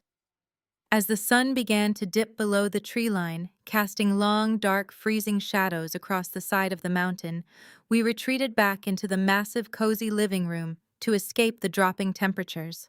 I lit the towering stone fireplace, and we all piled onto the oversized leather sectional sofa under a massive mountain of thick woven wool blankets. The incredibly comforting smell of cinnamon pine needles and baking vanilla filled the warm air. I handed out large ceramic mugs of hot apple cider, making absolutely certain the handles were not too hot for their small fingers. Mason looked up at me, his small hands gripping the warm mug tightly. "Aunt Bethany," he said, his voice dropping to a quiet, intensely serious whisper that absolutely shattered my heart. "This is the best Christmas we have ever had in our entire lives." I reached out and gently smoothed his messy, damp hair. "I am so glad, Mason. You deserve to have wonderful, happy holidays." Chloe leaned her head heavily against my shoulder, staring deeply into the flickering orange flames of the fireplace. "Mom usually leaves us with the hotel nannies on Christmas," she murmured, her voice completely devoid of emotion as she recounted the trauma. "She always says kids ruin the aesthetic of the adult holiday parties, and that we are too messy to be seen by her important friends. And Grandpa Richard always yells at us if we touch his cars or breathe too loudly near his expensive presents. We usually just have to sit in our rooms in the dark and wait for the day to be over." The casual, nonchalant manner in which she delivered this heartbreaking reality solidified every single ruthless, calculated decision I had made over the last 24 hours. These brilliant, beautiful children were treated as nothing more than inconvenient props. They were disposable objects meant to be stored away in dark, quiet rooms when they were no longer visually useful to the manufactured family brand. "You are not props," I told them firmly, making absolutely certain that each and every one of them heard the total, unwavering conviction in my voice. "You are children. You are supposed to play and make messes and be loud. You never ever have to apologize for taking up space or asking for food in this house." Lily, with her small face heavily smeared with chocolate and white icing, climbed fully into my lap and wrapped her tiny arms securely around my neck. "I wish you were our mom, Aunt Bethany," she stated with the simple, devastating, brutal honesty that only a 4-year-old possesses. Mason, Carter, and Chloe nodded in immediate, silent, and desperate agreement. The sheer heavy weight of that statement knocked the breath completely out of my lungs. Monica had physically carried these children, but she had never once been a mother to them. She had never protected them, comforted them, or put their needs above her own monumental vanity. I held Lily tightly against my chest, resting my chin gently on top of her head. "I am always going to take care of you," I promised them, my voice fierce and completely resolute. "No matter what happens, you are entirely safe with me. Nobody is ever going to ignore you or lock away your food ever again." The peaceful, serene evening stretched on as the blizzard outside continued to rage with violent intensity. Marcus and his 2 forensic auditors remained locked inside the private study, quietly and efficiently dismantling the very last remnants of Richard's fraudulent financial empire. The digital guillotine had already dropped, and they were simply cleaning up the severed accounts and routing the recovered funds back into Beatrice's secure ledgers. I had just put a classic animated holiday movie on the massive flat-screen television for the kids when the tranquil silence of the mountain was violently shattered. It started as a low, struggling mechanical whine cutting sharply through the howling wind outside. I stood up from the plush sofa, my protective instincts instantly flaring on high alert. I walked slowly to the massive front window and peered out into the dark, swirling whiteout conditions of the severe blizzard. A beat-up, rusted airport taxi was aggressively skidding up the steep, icy incline of the private driveway. The driver was clearly struggling to navigate the deep, unplowed snow, the bald tires spinning wildly and smoking against the frozen asphalt. The vehicle jerked to a violent, abrupt, and sliding halt just inches from the heavy stone steps of the front porch. The doors flew open before the taxi had even fully shifted into park. They spilled out into the freezing, blinding snow like enraged demons cast out of a luxury hell. Richard, Patricia, Monica, and Greg emerged into the harsh, blinding glare of the porch security lights. They looked absolutely horrific. They were deeply disheveled, severely sleep-deprived, and wearing thin, wrinkled designer clothes that were entirely unsuited for a brutal Colorado blizzard. Monica makeup was smeared darkly down her pale cheeks, her face twisted in a hideous mask of pure, unadulterated fury. Patricia was shivering violently, wrapping her thin cashmere coat tightly around her trembling frame as the freezing wind battered her. Greg slipped on a patch of black ice, nearly tumbling into a snowdrift before catching himself on the rusted fender of the taxi. Richard looked genuinely murderous, his fists clenched tightly at his sides as he marched aggressively through the knee-deep snowdrifts toward the heavy oak front door. They had spent 12 agonizing hours trapped in a budget economy cabin, humiliated, utterly broke, and violently stripped of their power. They had been forced to beg a distant relative for a few $100s just to secure the cheapest ground transport available from the Denver airport. Now they were storming the porch, fully expecting to kick the door in and crush me into immediate groveling submission. The heavy, aggressive crunch of expensive leather shoes against the frozen wooden planks of the porch echoed like gunshots through the thick cabin walls. I stood perfectly still beside Marcus in the grand foyer, listening intently to the chaotic, desperate symphony of their arrival. Richard did not ring the doorbell. He did not knock to announce his presence. He operated with the absolute, unquestioned entitlement of a man who believed he fundamentally owned the very earth he walked upon. The sharp, frantic scraping of metal against metal pierced the quiet interior as he shoved his gold-plated key into the newly installed commercial-grade brass deadbolt. There was a hard, definitive clunk as the heavy internal tumblers flatly refused to engage. He twisted the key again, using brutal, unfiltered force, shaking the heavy oak door in its reinforced frame. A muffled, vicious curse filtered through the thick wood, followed immediately by the sound of him rattling the heavy iron handle with unhinged desperation. He twisted, pulled, and shoved his body weight against the timber, his frustration escalating into pure, unadulterated violence. When the lock held firm against his assault, the pounding began. It was not a polite request for entry. It was a rhythmic, furious hammering of closed fists against solid oak. The heavy thuds reverberated through the grand foyer, literally shaking the framed landscape artwork hanging on the adjacent walls.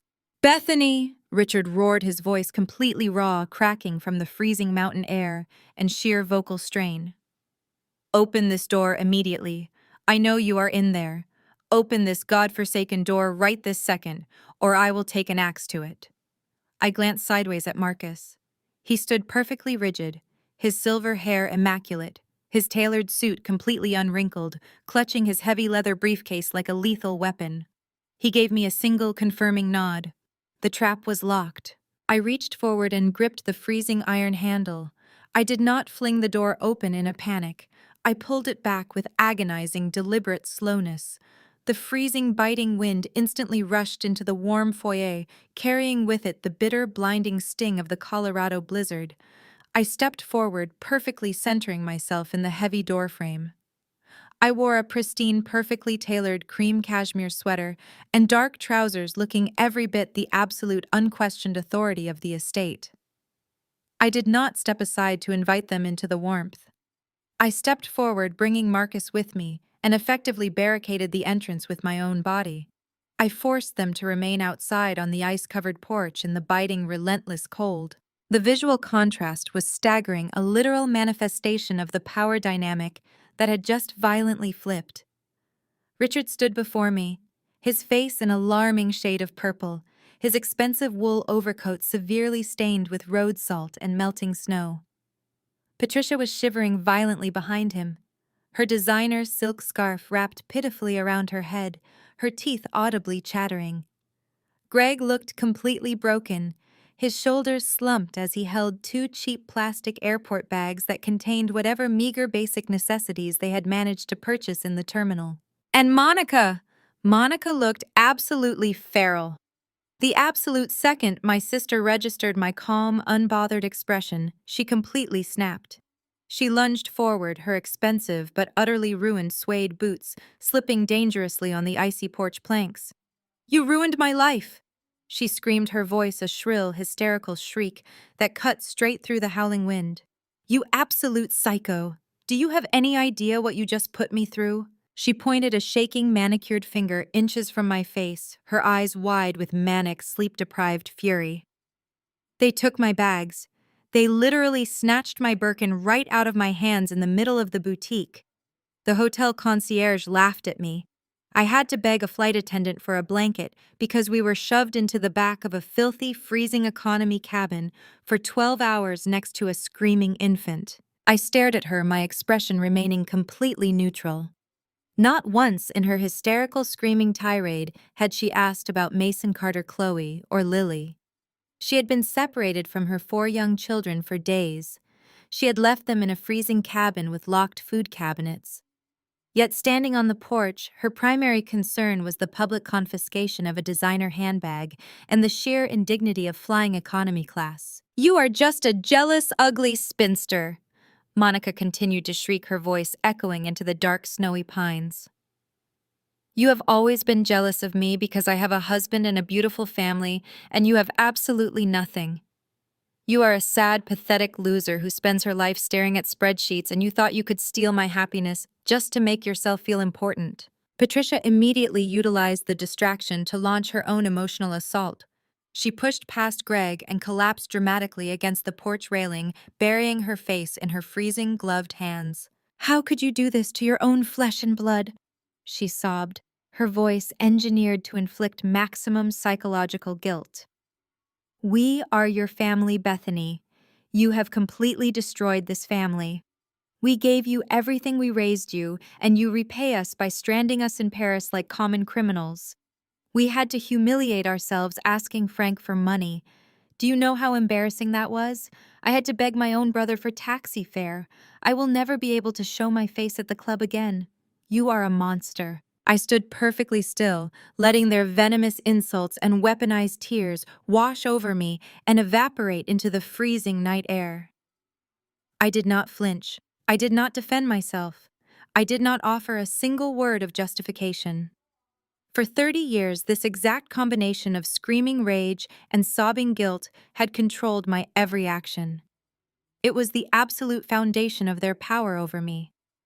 But standing on the threshold of the cabin, backed by $1 billion legal arsenal, their words felt incredibly small.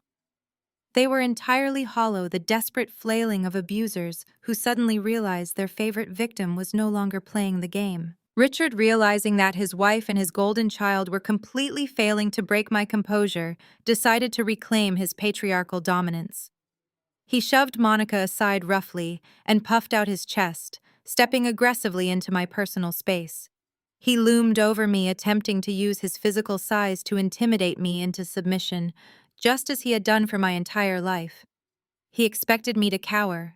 He expected me to drop my gaze and apologize. I held my ground, staring directly back into his eyes. "I am absolutely done playing these childish games with you." Richard snarled, his breath pluming in the freezing air, smelling of stale airport coffee and pure malice. He leaned in his voice, dropping to a menacing guttural threat. "You are going to step aside, you are going to let us into our house, and then you are going to pack your bags and get out of my sight. You are completely finished here." I did not move a single inch. Marcus took a half step forward, placing himself slightly between me and my father, his hand resting casually on the brass lock of his briefcase.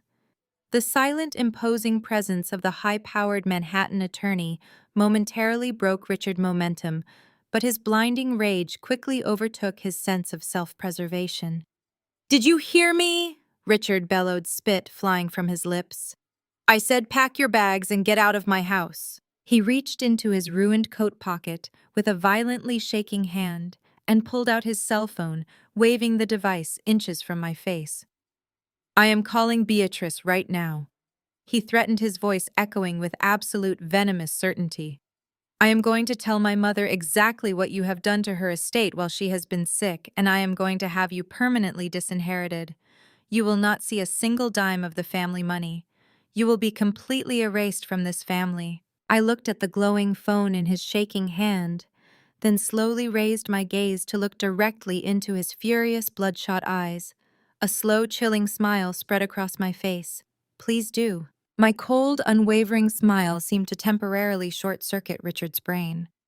He stood on the icy, snow-covered planks of the porch, his arms still raised, his phone tightly clutched in his hand as he wielded the empty threat of my grandmother's wrath.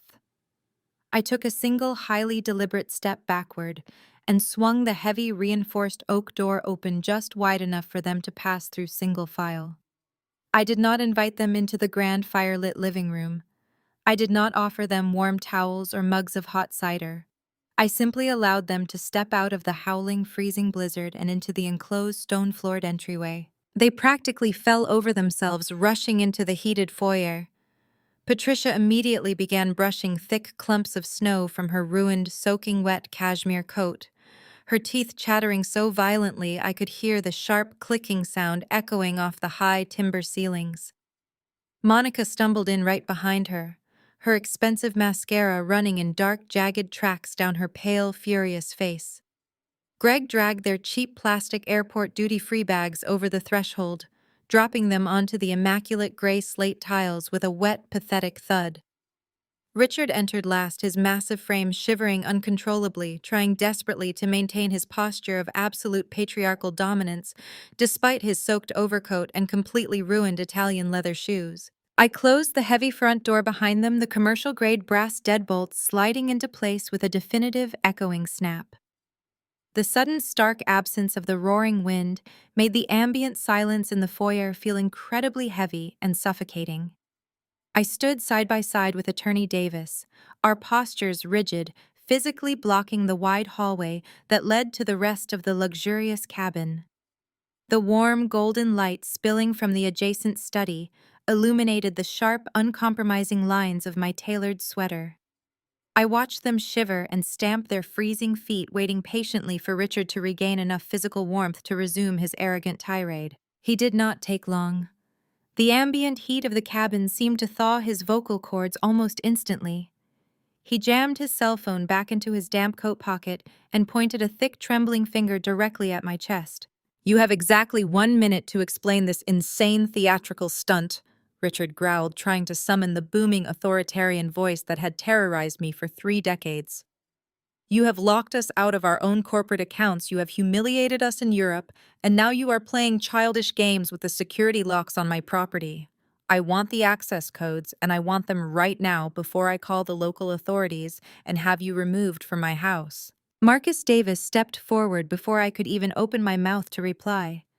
The high-powered Manhattan attorney moved with the sleek, predatory grace of a man who destroyed multi-million-dollar corporate empires for a living. He opened his sleek leather briefcase, the polished brass latches snapping loudly in the intensely quiet room. He extracted a thick, heavily bound stack of legal documents marked with bright red priority tabs and held them out directly toward my father. "Actually, Richard," Davis stated cleanly, his voice completely devoid of any human emotion, perfectly crisp and lethal. "You do not own this house. You never did. And you definitely do not want to call Beatrice."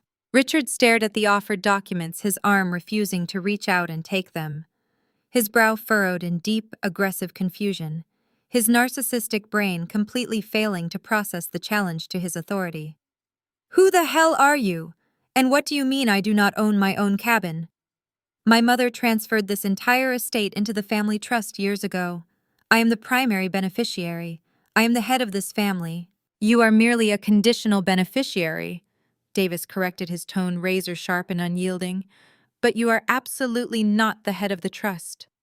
Beatrice transferred the Aspen estate, the Connecticut mansion, and the primary investment portfolios into an irrevocable blind trust to protect the assets from this exact scenario. She removed herself as the active manager 3 years ago when her health began to decline, anticipating your profound financial mismanagement. Davis stepped closer, forcing the thick stack of documents directly against Richard's chest, compelling my father to reflexively grab them or let them fall into the melting snow pooling on the floor. Beatrice appointed a single-sole legal fiduciary executor with absolute unilateral authority over every single asset account and property within the trust. Davis continued, his voice ringing with absolute legal finality. That executor has the power to freeze assets, revoke residency rights, and pursue severe legal action against anyone actively defrauding the estate. You have zero authority here. You are currently trespassing. Richard clutched the heavy papers, his eyes darting frantically from Davis's impassive, stone-cold face to my steady, unyielding gaze. The gears in his head were grinding, emitting sparks, as they tried to process a reality that completely contradicted his lifelong inflated sense of supreme ownership. I stepped forward, moving seamlessly to take control of the execution. I reached into the sleek leather portfolio I had rested on the carved wooden foyer console table. I did not scream. I did not yell. I matched Davis's clinical, devastating professionalism, delivering every word with surgical precision. For 30 years, you treated me like a useless, boring disappointment because I spent my life staring at spreadsheets. I said, my voice cutting cleanly through the thick, suffocating tension in the room. You thought my obsession with numbers, logistics, and strict legal compliance made me weak. You thought it made me a loser. Beatrice knew it made me completely incorruptible. I pulled the first stack of evidence from my portfolio and dropped it onto the polished wood of the foyer table. The heavy, solid thwack of the paper hitting the surface made Greg flinch physically, his eyes widening in sudden, gripping panic. I am the sole legal executor of the trust, Richard, I announced, letting the absolute weight of the title crush the remaining air out of his lungs. I have been actively managing the entire estate in secret for 3 long years. I let you maintain the illusion of control because Beatrice desperately wanted family harmony in her final years. But you could not just live off your massive unearned monthly allowance. You had to steal. I pulled the second stack of papers from the portfolio, slamming them down right next to the first. These are the forged home equity line of credit documents, I stated, my eyes locking onto Richard's pale, shocked face. You forged Beatrice's signature to illegally leverage this exact property for $3.2 million. You intentionally used protected trust assets as collateral for a fraudulent federal bank loan. You committed a massive felony to fund your pathetic vanity projects. I then turned my cold, merciless gaze to Greg, who was suddenly looking incredibly sick. His skin had taken on a pale greenish hue under the bright foyer lights, and a thick bead of nervous sweat was rolling down his temple despite the freezing temperature of his wet clothes. I pulled the final, thickest stack of highly detailed financial logs from the portfolio and threw them onto the table. They fanned out across the wood, loudly revealing highlighted bank transfers, offshore routing numbers, and highly encrypted corporate registry data. And these, I continued, my voice dropping to a lethal, dangerous whisper, are the fully audited, completely verified bank statements proving exactly where that stolen money went. Greg, did you honestly think your Delaware shell companies were completely untraceable? Did you genuinely believe that routing stolen equity through 3 different offshore accounts would permanently hide the fact that you and Richard were actively embezzling millions to fund your failed real estate investments and Monica's luxury lifestyle? The blood completely and instantly drained from Greg's face. He stumbled backward, his knees visibly buckling as he hit the heavy stone wall of the foyer. He looked exactly like a man who had just been shoved out of an airplane at 30,000 feet without a parachute. He was not looking at a mere family disagreement or a simple financial dispute. He was staring directly down the massive, terrifying barrel of federal wire fraud, criminal conspiracy, and grand larceny charges. The realization that highly trained forensic auditors had already completely dismantled his amateur, arrogant money laundering scheme paralyzed him entirely. He opened his mouth to speak, to offer some pathetic excuse, but his throat merely worked silently, failing to produce a single sound. Richard stood absolutely frozen in the center of the foyer, the legal documents trembling violently in his large manicured hands. The aggressive bullying patriarch who had stormed up the icy driveway ready to crush and destroy me had completely vanished. In his place stood a terrified, aging, exposed man who suddenly realized that the quiet, compliant, invisible daughter he had relentlessly mocked held the absolute, unquestioned power to send him to federal prison for the rest of his natural life. His entire reality, his entire identity, built on stolen wealth and arrogant intimidation, had just been vaporized in front of his eyes. The silence in the room was absolute, total, and deafening, broken only by the faint, distant, happy sound of the holiday movie playing upstairs in the media room, a sharp, beautiful contrast to the absolute devastation occurring on the ground floor. I had methodically laid out every single one of their crimes. I had presented the exact, undeniable paper trail. I had cornered them with irrefutable, completely verified proof, stripping away every single lie they had ever told. Patricia, who had been leaning against the wall playing the shivering victim, suddenly went completely rigid. Her eyes darted from the table to her husband in pure shock. "Richard," she whispered, her voice stripped of its dramatic flair, replaced by genuine, creeping terror. "Richard, tell her she is wrong. Tell her this is a mistake." But Richard remained a statue carved out of pure, unadulterated fear. The man who had controlled our entire family through sheer volume and financial manipulation could not summon a single syllable in his defense. The absolute finality of his silence was the loudest sound in the room. Monica, however, existed in a completely different dimension. Shielded by 3 decades of aggressive entitlement and sheer, willful, weaponized ignorance, she possessed absolutely zero capacity to comprehend the complex legal and financial reality unfolding right in front of her. She did not understand shell companies. She did not care about federal wire fraud. She did not grasp the concept of an irrevocable blind trust. She only cared that she was cold, her bags were gone, and I was standing in her way. "You are lying!" Monica suddenly shrieked, her voice shattering the heavy, stunned silence like breaking glass. She stomped her ruined suede boot against the slate tile, pointing a shaking, manicured finger at the devastating documents spread across the table. "You are making all of this up. You are just a jealous, pathetic, lying spinster?" She turned violently toward our father, grabbing the damp sleeve of his soaked overcoat and shaking his arm with manic, desperate energy. "Dad, do something!" Monica screamed, her face contorted in a hideous mask of ugly, spoiled rage. "Tell her to stop talking. Make her give us the security codes right now. Make her give me back my money. Do something, Dad." But Richard did not move. He did not puff out his chest. He did not step forward. He did not raise his booming voice to defend his precious golden child or demand my compliance. He simply stared down at the thick, devastating stack of legal injunctions, trembling uncontrollably in his hands, entirely and utterly paralyzed by the insurmountable, crushing evidence of his own felonies. The heavy silence in the foyer was a living, breathing entity. It pressed down on the slate tiles, suffocating the last remaining shreds of arrogance from the intruders. Richard stood perfectly still, his eyes locked on the undeniable proof of his own criminal conspiracy, completely incapable of summoning the booming, tyrannical voice that had dictated our lives for decades. He was a hollow shell of a patriarch utterly dismantled by ink paper and irrefutable forensic accounting. Patricia watched her husband shatter. For her entire adult life, Richard had been her impenetrable shield, the massive wall of wealth and intimidation she hid behind while firing her cruel, calculated insults.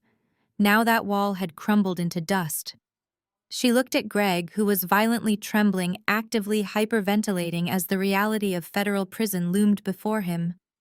She looked at Monica, who was still wildly gesturing and shrieking about her confiscated luggage, completely incapable of grasping the catastrophic legal avalanche burying them all. Realizing that her usual protectors were entirely neutralized, Patricia did what a cornered narcissist always does.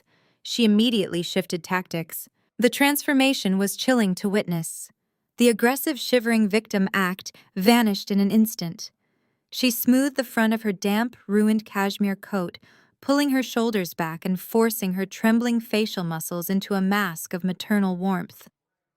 Her eyes, which just moments ago had flashed with absolute venom, softened into pools of syrupy manufactured affection.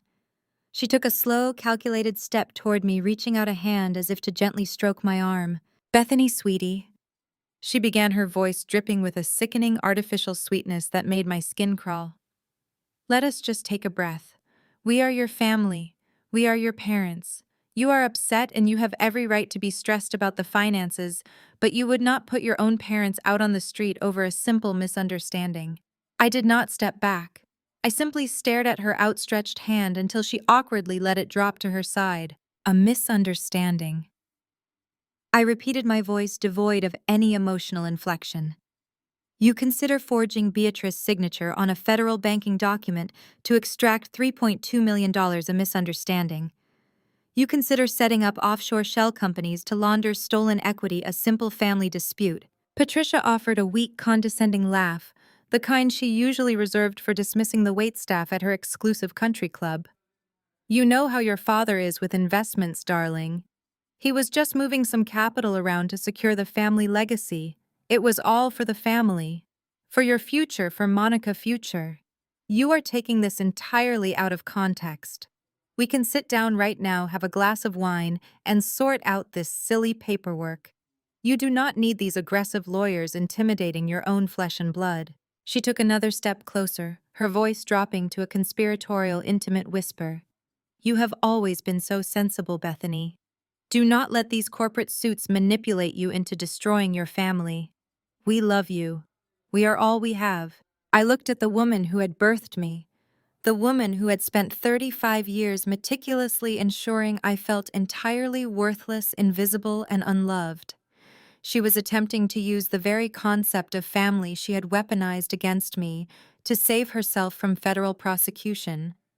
She genuinely believed I was still the desperate, approval-starved child who would eagerly swallow any crumb of manufactured affection she offered. I felt absolutely nothing for her. The well of my empathy had run completely dry.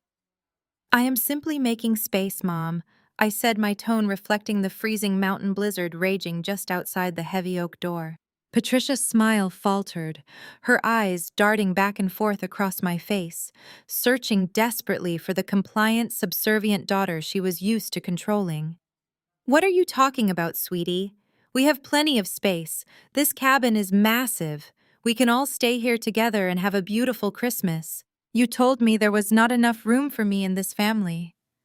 I continued delivering the words with surgical, devastating precision. "You told me that I was a complication. You told me my presence ruined the aesthetic of your perfect holiday photos. You told me that my life was an embarrassing disappointment, and that Monica was the only daughter who truly belonged in your world." I paused, letting my words strike her exactly where she was most vulnerable. "You were right," I stated, my voice echoing coldly off the high timber ceilings. "There is not enough room for me in your family. And as the sole fiduciary executor, I have determined that there is no longer any room for you in mine. There is only room for the trust." Patricia's mouth opened and closed silently, her syrupy facade cracking permanently. The absolute, unshakable indifference in my eyes terrified her far more than any screaming rage ever could. She realized in that exact moment that the invisible chains of guilt and obligation she had used to bind me had been completely severed. She had zero leverage. Before Patricia could attempt another desperate manipulation, Attorney Davis stepped forward, seamlessly inserting his commanding physical presence into the space between us. He did not look at my mother. He directed his gaze entirely at my paralyzed father, his voice ringing with absolute, uncompromising legal authority. "The emotional negotiations are officially concluded," Marcus stated, pulling back the sleeve of his tailored suit jacket to check his heavy platinum watch. "I am operating under the direct explicit instructions of the fiduciary executor. You have exactly 30 minutes to vacate these premises." 30 minutes. Richard finally choked out, his voice a ragged, broken rasp. "You cannot legally throw us into a blizzard. We do not have our luggage. We do not have our vehicles. We have absolutely nothing. You have the cheap plastic bags you carried through the front door." Marcus corrected, his tone ruthlessly, indifferent to their suffering. "You are granted exactly 30 minutes to proceed to the guest quarters and gather whatever basic essential clothing you require for travel. You are expressly forbidden from removing any jewelry, any luxury accessories, or any electronic devices purchased with trust assets." The forensic auditors in the adjacent study are actively monitoring the estate network. Any attempt to access the safe or remove valuable property will be instantly classified as grand larceny. Greg finally snapped out of his paralyzed stupor, panic overriding his sheer terror. "Wait!" he stammered, stepping forward and holding up his shaking hands. "My kids. My children are upstairs. I need to get my kids. We cannot take 4 children out into a blizzard with no coats and no car. Your children are currently enjoying a safe, warm, fully supervised Christmas evening in the media room," I said, locking eyes with my disgraced brother-in-law. "They are eating cookies and watching movies. They are entirely insulated from this toxic disaster. They are staying here with me. You and Monica are leaving."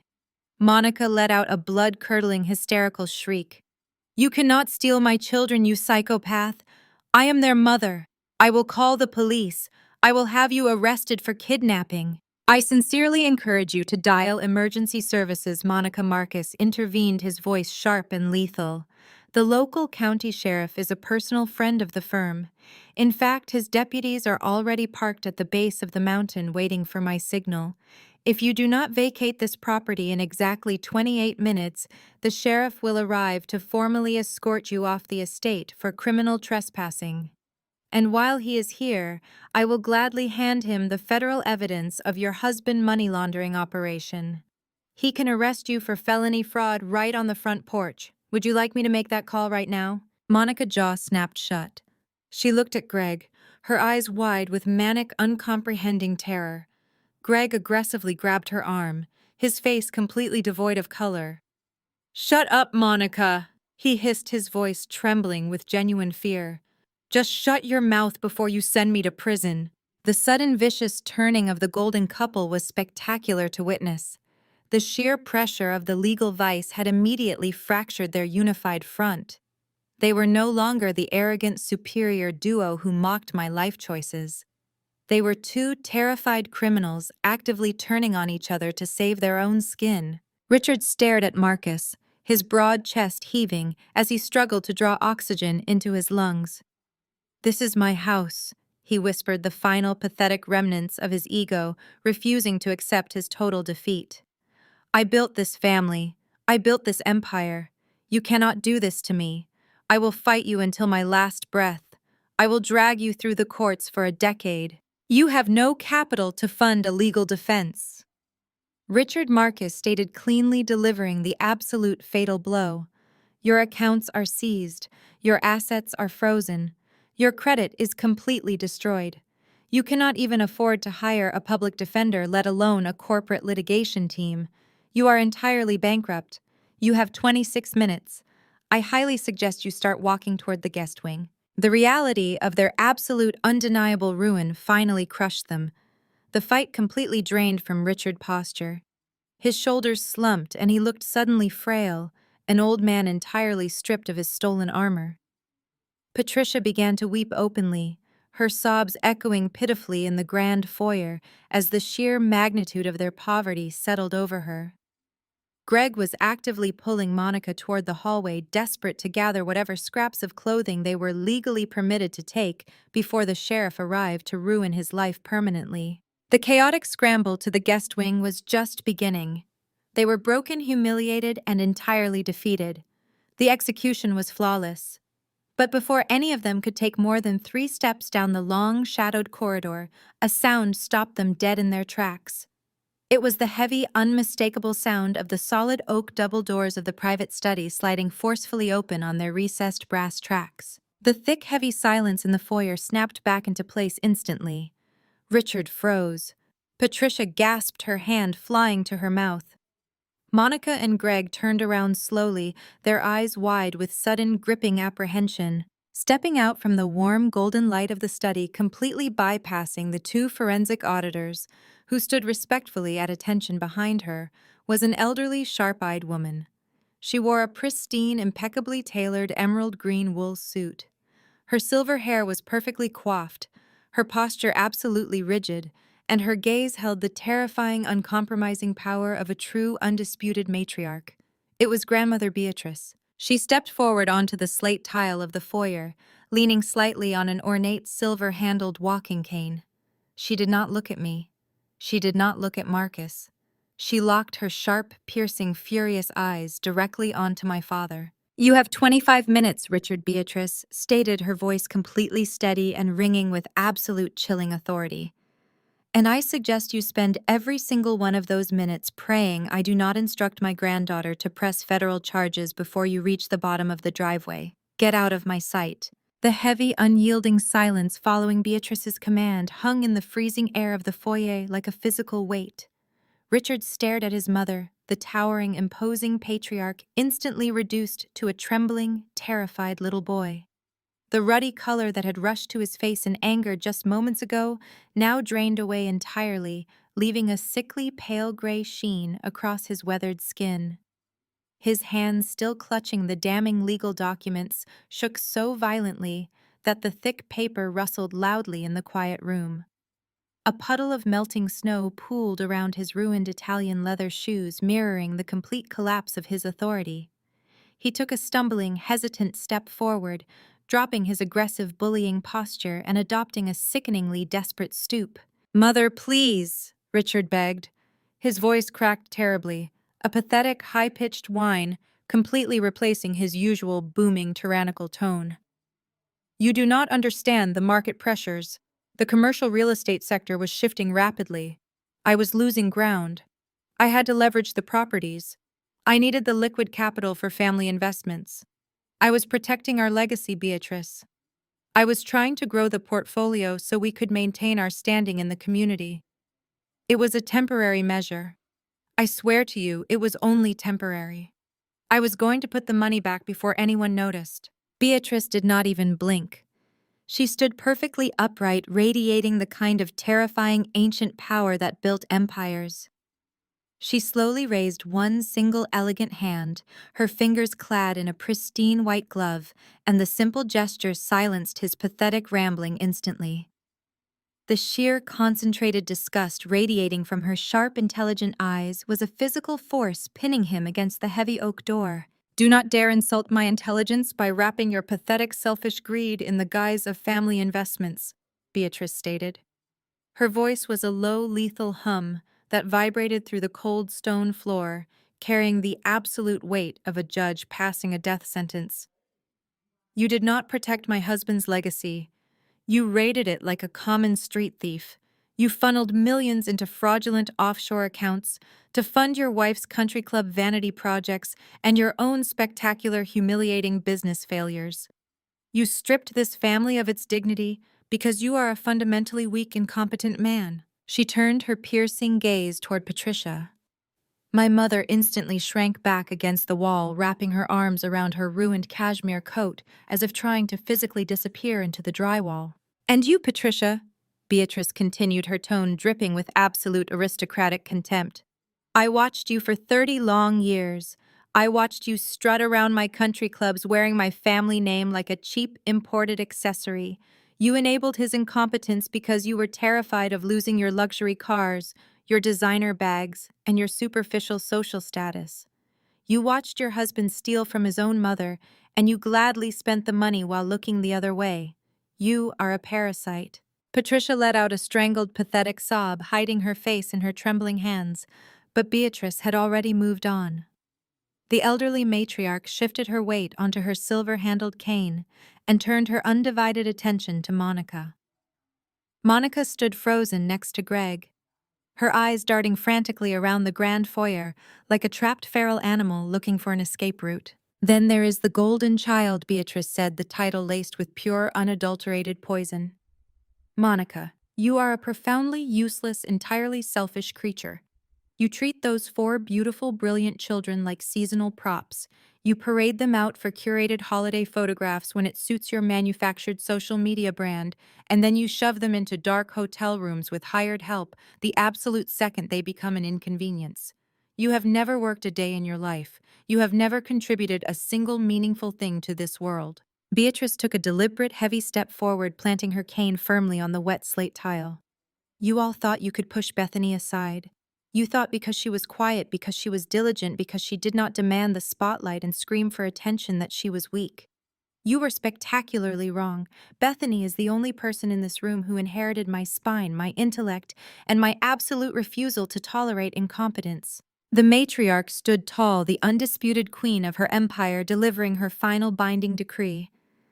"Let me make this perfectly, undeniably clear to every single one of you. Bethany is my sole exclusive heir. She is the undisputed head of this family estate. Every property, every investment, every single dollar of the trust belongs entirely to her management. You answer to her now, and she has spoken. You are evicted." The absolute finality of Beatrice's words landed like a physical blow, echoing into the high timber beams. Richard slumped against the doorframe, completely defeated, his chest heaving with silent, ragged breaths. Patricia wept openly, her hands covering her face as her entire reality collapsed into dust. Greg stared blankly at the floor, paralyzed by the looming, unavoidable specter of federal prison. But Monica, operating entirely on pure, unhinged entitlement, refused to accept her new reality. The sudden, violent loss of her endless bank accounts and social standing triggered a primal, terrifying panic within her. If she had no money and no status, she only had one remaining asset she could possibly weaponize to regain control. "You are all completely insane," Monica screamed. Her voice reached a shrill, hysterical pitch that echoed violently off the walls, a desperate, feral sound. "I am not listening to this. I am not letting you steal my life. And I am certainly not leaving my children in this incredibly toxic, abusive environment. I am taking them right now. We are leaving." She lunged forward, her ruined suede boots slipping dangerously on the wet slate tiles. She attempted to shove past Beatrice and sprint toward the grand staircase that led to the media room. She expected us to part like the Red Sea. She expected her maternal demands to magically override every legal and physical barrier in her path. I did not step aside. I moved with sudden, fluid speed, stepping directly into the center of the hallway and squaring my shoulders. I became an immovable, unyielding physical and emotional wall. Monica slammed into me, her manicured hands grabbing desperately at my cashmere sweater, but I shoved her back with a sudden, forceful push that sent her stumbling backward into Greg's waiting arms. "You are not going anywhere near those children," I stated. My voice echoed with a fierce, protective ferocity that startled even me. I felt the absolute, unshakable conviction of a woman who had finally stepped into her power. "You will not take another single step into this house." Monica struggled violently against Greg's grip, her face contorted with feral rage. "I am their mother," she shrieked, spit flying from her lips as she pointed a shaking, accusing finger directly at my face. "You have no right to keep them from me. I will call the police. I will have you arrested for kidnapping. You cannot just steal my children from me." "You do not need to call the police, Monica," Marcus Davis interrupted. His voice returned to its crisp, lethal courtroom cadence, slicing effortlessly through her hysterical screaming. The high-powered attorney stepped forward, retrieving a final pristine white folder from his leather briefcase. He held it out, extending it directly into Monica's line of sight. "They are already fully aware of the situation." Monica stared at the folder as if it were a venomous snake, flatly refusing to take it. Greg, driven by sheer, terrified instinct, reached out with a trembling hand and accepted the document. He opened the heavy cover, his pale green eyes scanning the dense, perfectly formatted legal text. I watched his breathing stop entirely as he processed the monumental weight of the words on the page. "What is it?" Monica demanded, her voice shrill, frantic, and laced with absolute panic. "Greg, what does it say? While you were drinking premium champagne in Paris and locking your children in dark hotel rooms with complete strangers." I explained, stepping forward to deliver the absolute crushing final blow. "I was speaking with a highly sympathetic family court judge in Denver. I provided them with a comprehensive, fully documented, and deeply disturbing history of your gross child neglect." I watched the realization slowly, agonizingly dawn on Monica's face. The hysterical rage in her eyes began to fracture rapidly, replaced by a cold, creeping, absolute terror. "I provided the court with hotel security logs, sworn nanny testimonies, and detailed medical records highlighting Mason's severe stress-induced anxiety." I continued, my voice unwavering, cold, and surgically precise. Furthermore, the court was made acutely aware of the massive impending federal indictment for wire fraud and money laundering that Greg is about to face. A massive federal investigation makes your household a fundamentally unsafe and completely unstable environment for young minors. Attorney Davis tapped the open folder in Greg's trembling hands with a gold pen. "That document is a court-ordered, fully executed restraining order and an emergency temporary custody injunction," Davis stated, sealing the trap permanently. "The state of Colorado has granted Bethany immediate full physical and legal custody of Mason, Carter, Chloe, and Lily. If you attempt to access the media room, or if you come within 500 feet of those children, the sheriff waiting at the bottom of the mountain will arrest you immediately." The flashing red and blue lights of the county sheriff cruisers illuminated the frosted glass of the massive front windows mere seconds after my grandmother delivered her final devastating decree. The local sheriff, a tall, imposing man who had known our family name for decades, stepped heavily onto the porch, accompanied by two stern-faced deputies.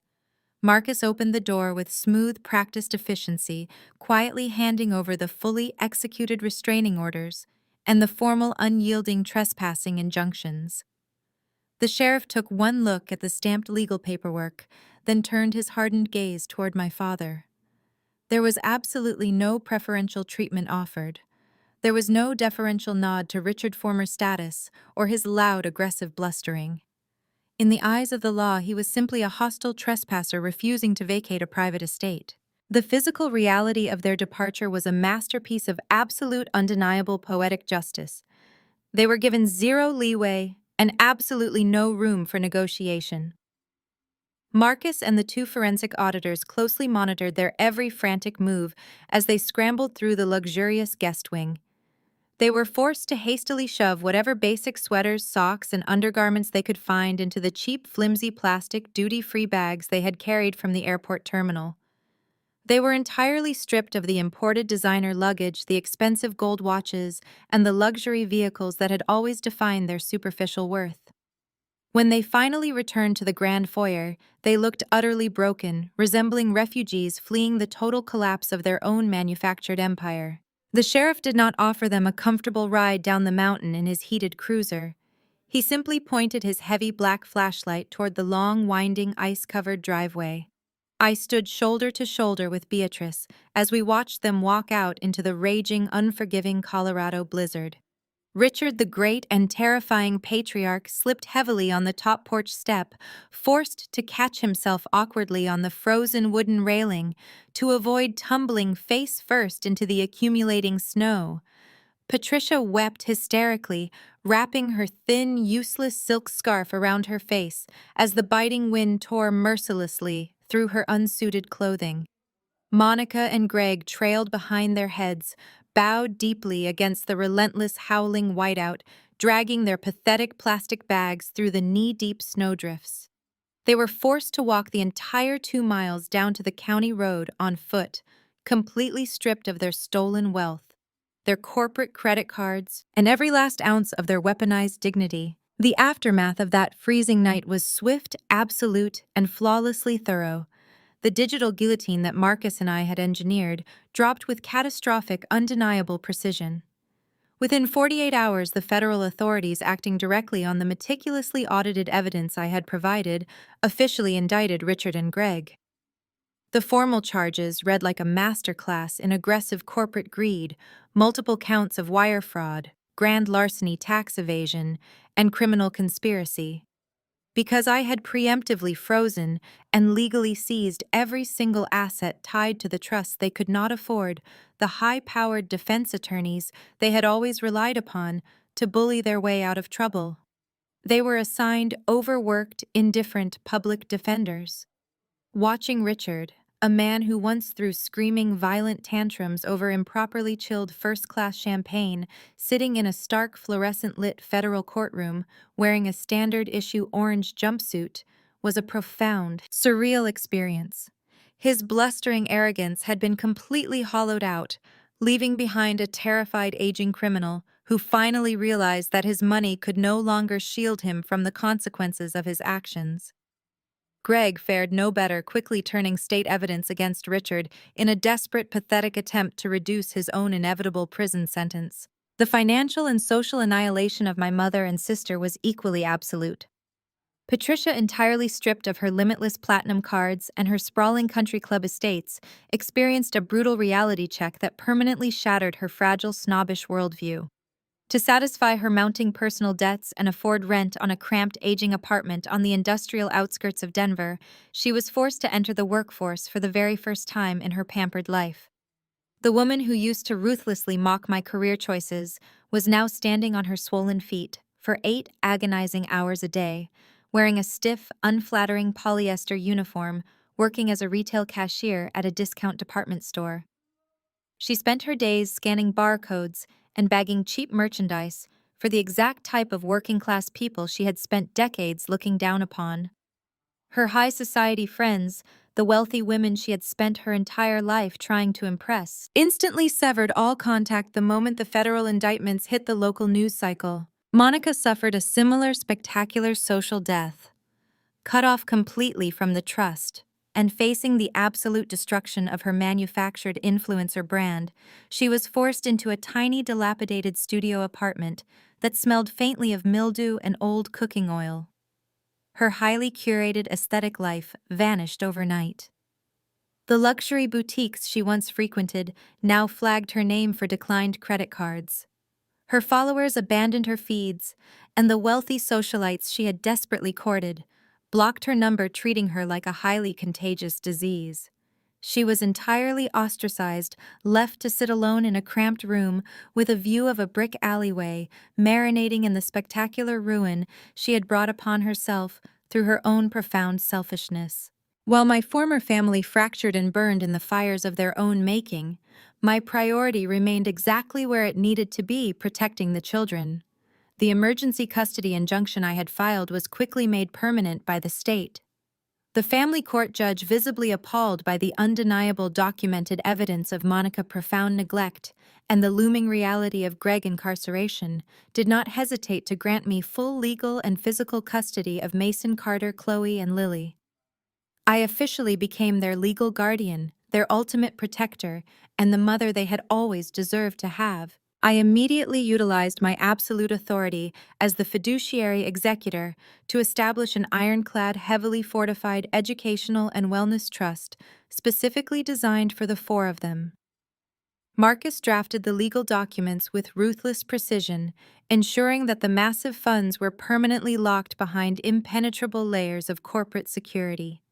Monica would never be able to touch a single cent of it.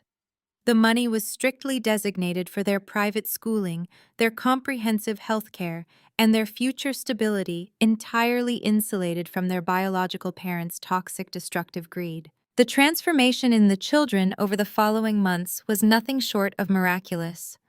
Removed entirely from the chaotic, image-obsessed war zone of their previous life, they finally began to breathe, heal, and thrive. Mason stopped checking the doorways for angry adults and started laughing with genuine, unfiltered joy. Chloe's severe, gripping anxiety melted away as she realized she was no longer required to perform like a trained circus animal for social media cameras. Carter and Lily blossomed in a calm environment where their basic fundamental needs for love, food, and attention were met consistently and unconditionally. We spent our days doing normal, beautifully ordinary things, baking messy batches of chocolate chip cookies, reading stories until they fell asleep, and building elaborate fortress tents in the living room. They were safe, and they knew it with every fiber of their being. Time moved forward, carrying us away from the dark wreckage of the past and into a bright, secure future. The story of my revenge concluded not with a dramatic courtroom shouting match or a bitter confrontation, but with the quiet, profound peace of a snowy evening exactly 1 year later. It was Christmas Eve again, and the massive aspen cabin was transformed into a genuine sanctuary of absolute warmth and unconditional love. The towering stone fireplace crackled cheerfully, filling the vaulted living room with the deeply comforting scent of burning pine wood and baking cinnamon. The grand, sweeping staircase was wrapped in thick, fragrant evergreen garlands, and a massive, perfectly imperfect tree stood proudly in the corner. It was decorated entirely by the children with handmade, slightly lopsided ornaments and crookedly placed lights. There were no professional photographers hovering in the shadows, waiting to capture the perfect aesthetic shot. There were no sharp, screaming demands for perfect posture or coordinated, stiff designer outfits. There was only the beautiful, chaotic symphony of four happy, secure children tearing into their brightly wrapped presents with reckless, joyful abandon. I sat back in a plush velvet armchair, a soft, incredibly warm cashmere blanket draped over my lap, watching Mason proudly show his great-grandmother a newly assembled, highly complex building block fortress. Beatrice sat beside me on the oversized leather sectional, looking healthier, sharper, and more relaxed than she had in a decade. The heavy dark circles of stress and deep familial betrayal had vanished entirely from her sharp eyes, replaced by a deep, abiding contentment. She reached over and gently patted my hand, a silent, powerful acknowledgement of everything we had survived together and everything we had meticulously built from the ashes. I looked around the beautiful, glowing room, taking in the smiling, relaxed faces of the brilliant children who now simply called me Mom. I had lost a profoundly toxic, abusive, and parasitic family, but in the brutal process of letting them go, I had meticulously built a real one. I raised my crystal glass of dark, expensive red wine toward the flickering orange flames of the fireplace, savoring the rich, complex flavor on my tongue. I was the sole fiduciary executor. I was the fierce, protective mother these children deserved. I was the absolute, undisputed master of my own life. I took a slow, deliberate sip, letting the comforting warmth spread completely through my chest as I sat in the peaceful, beautiful aftermath of the sweetest, most absolute, and entirely bloodless revenge possible.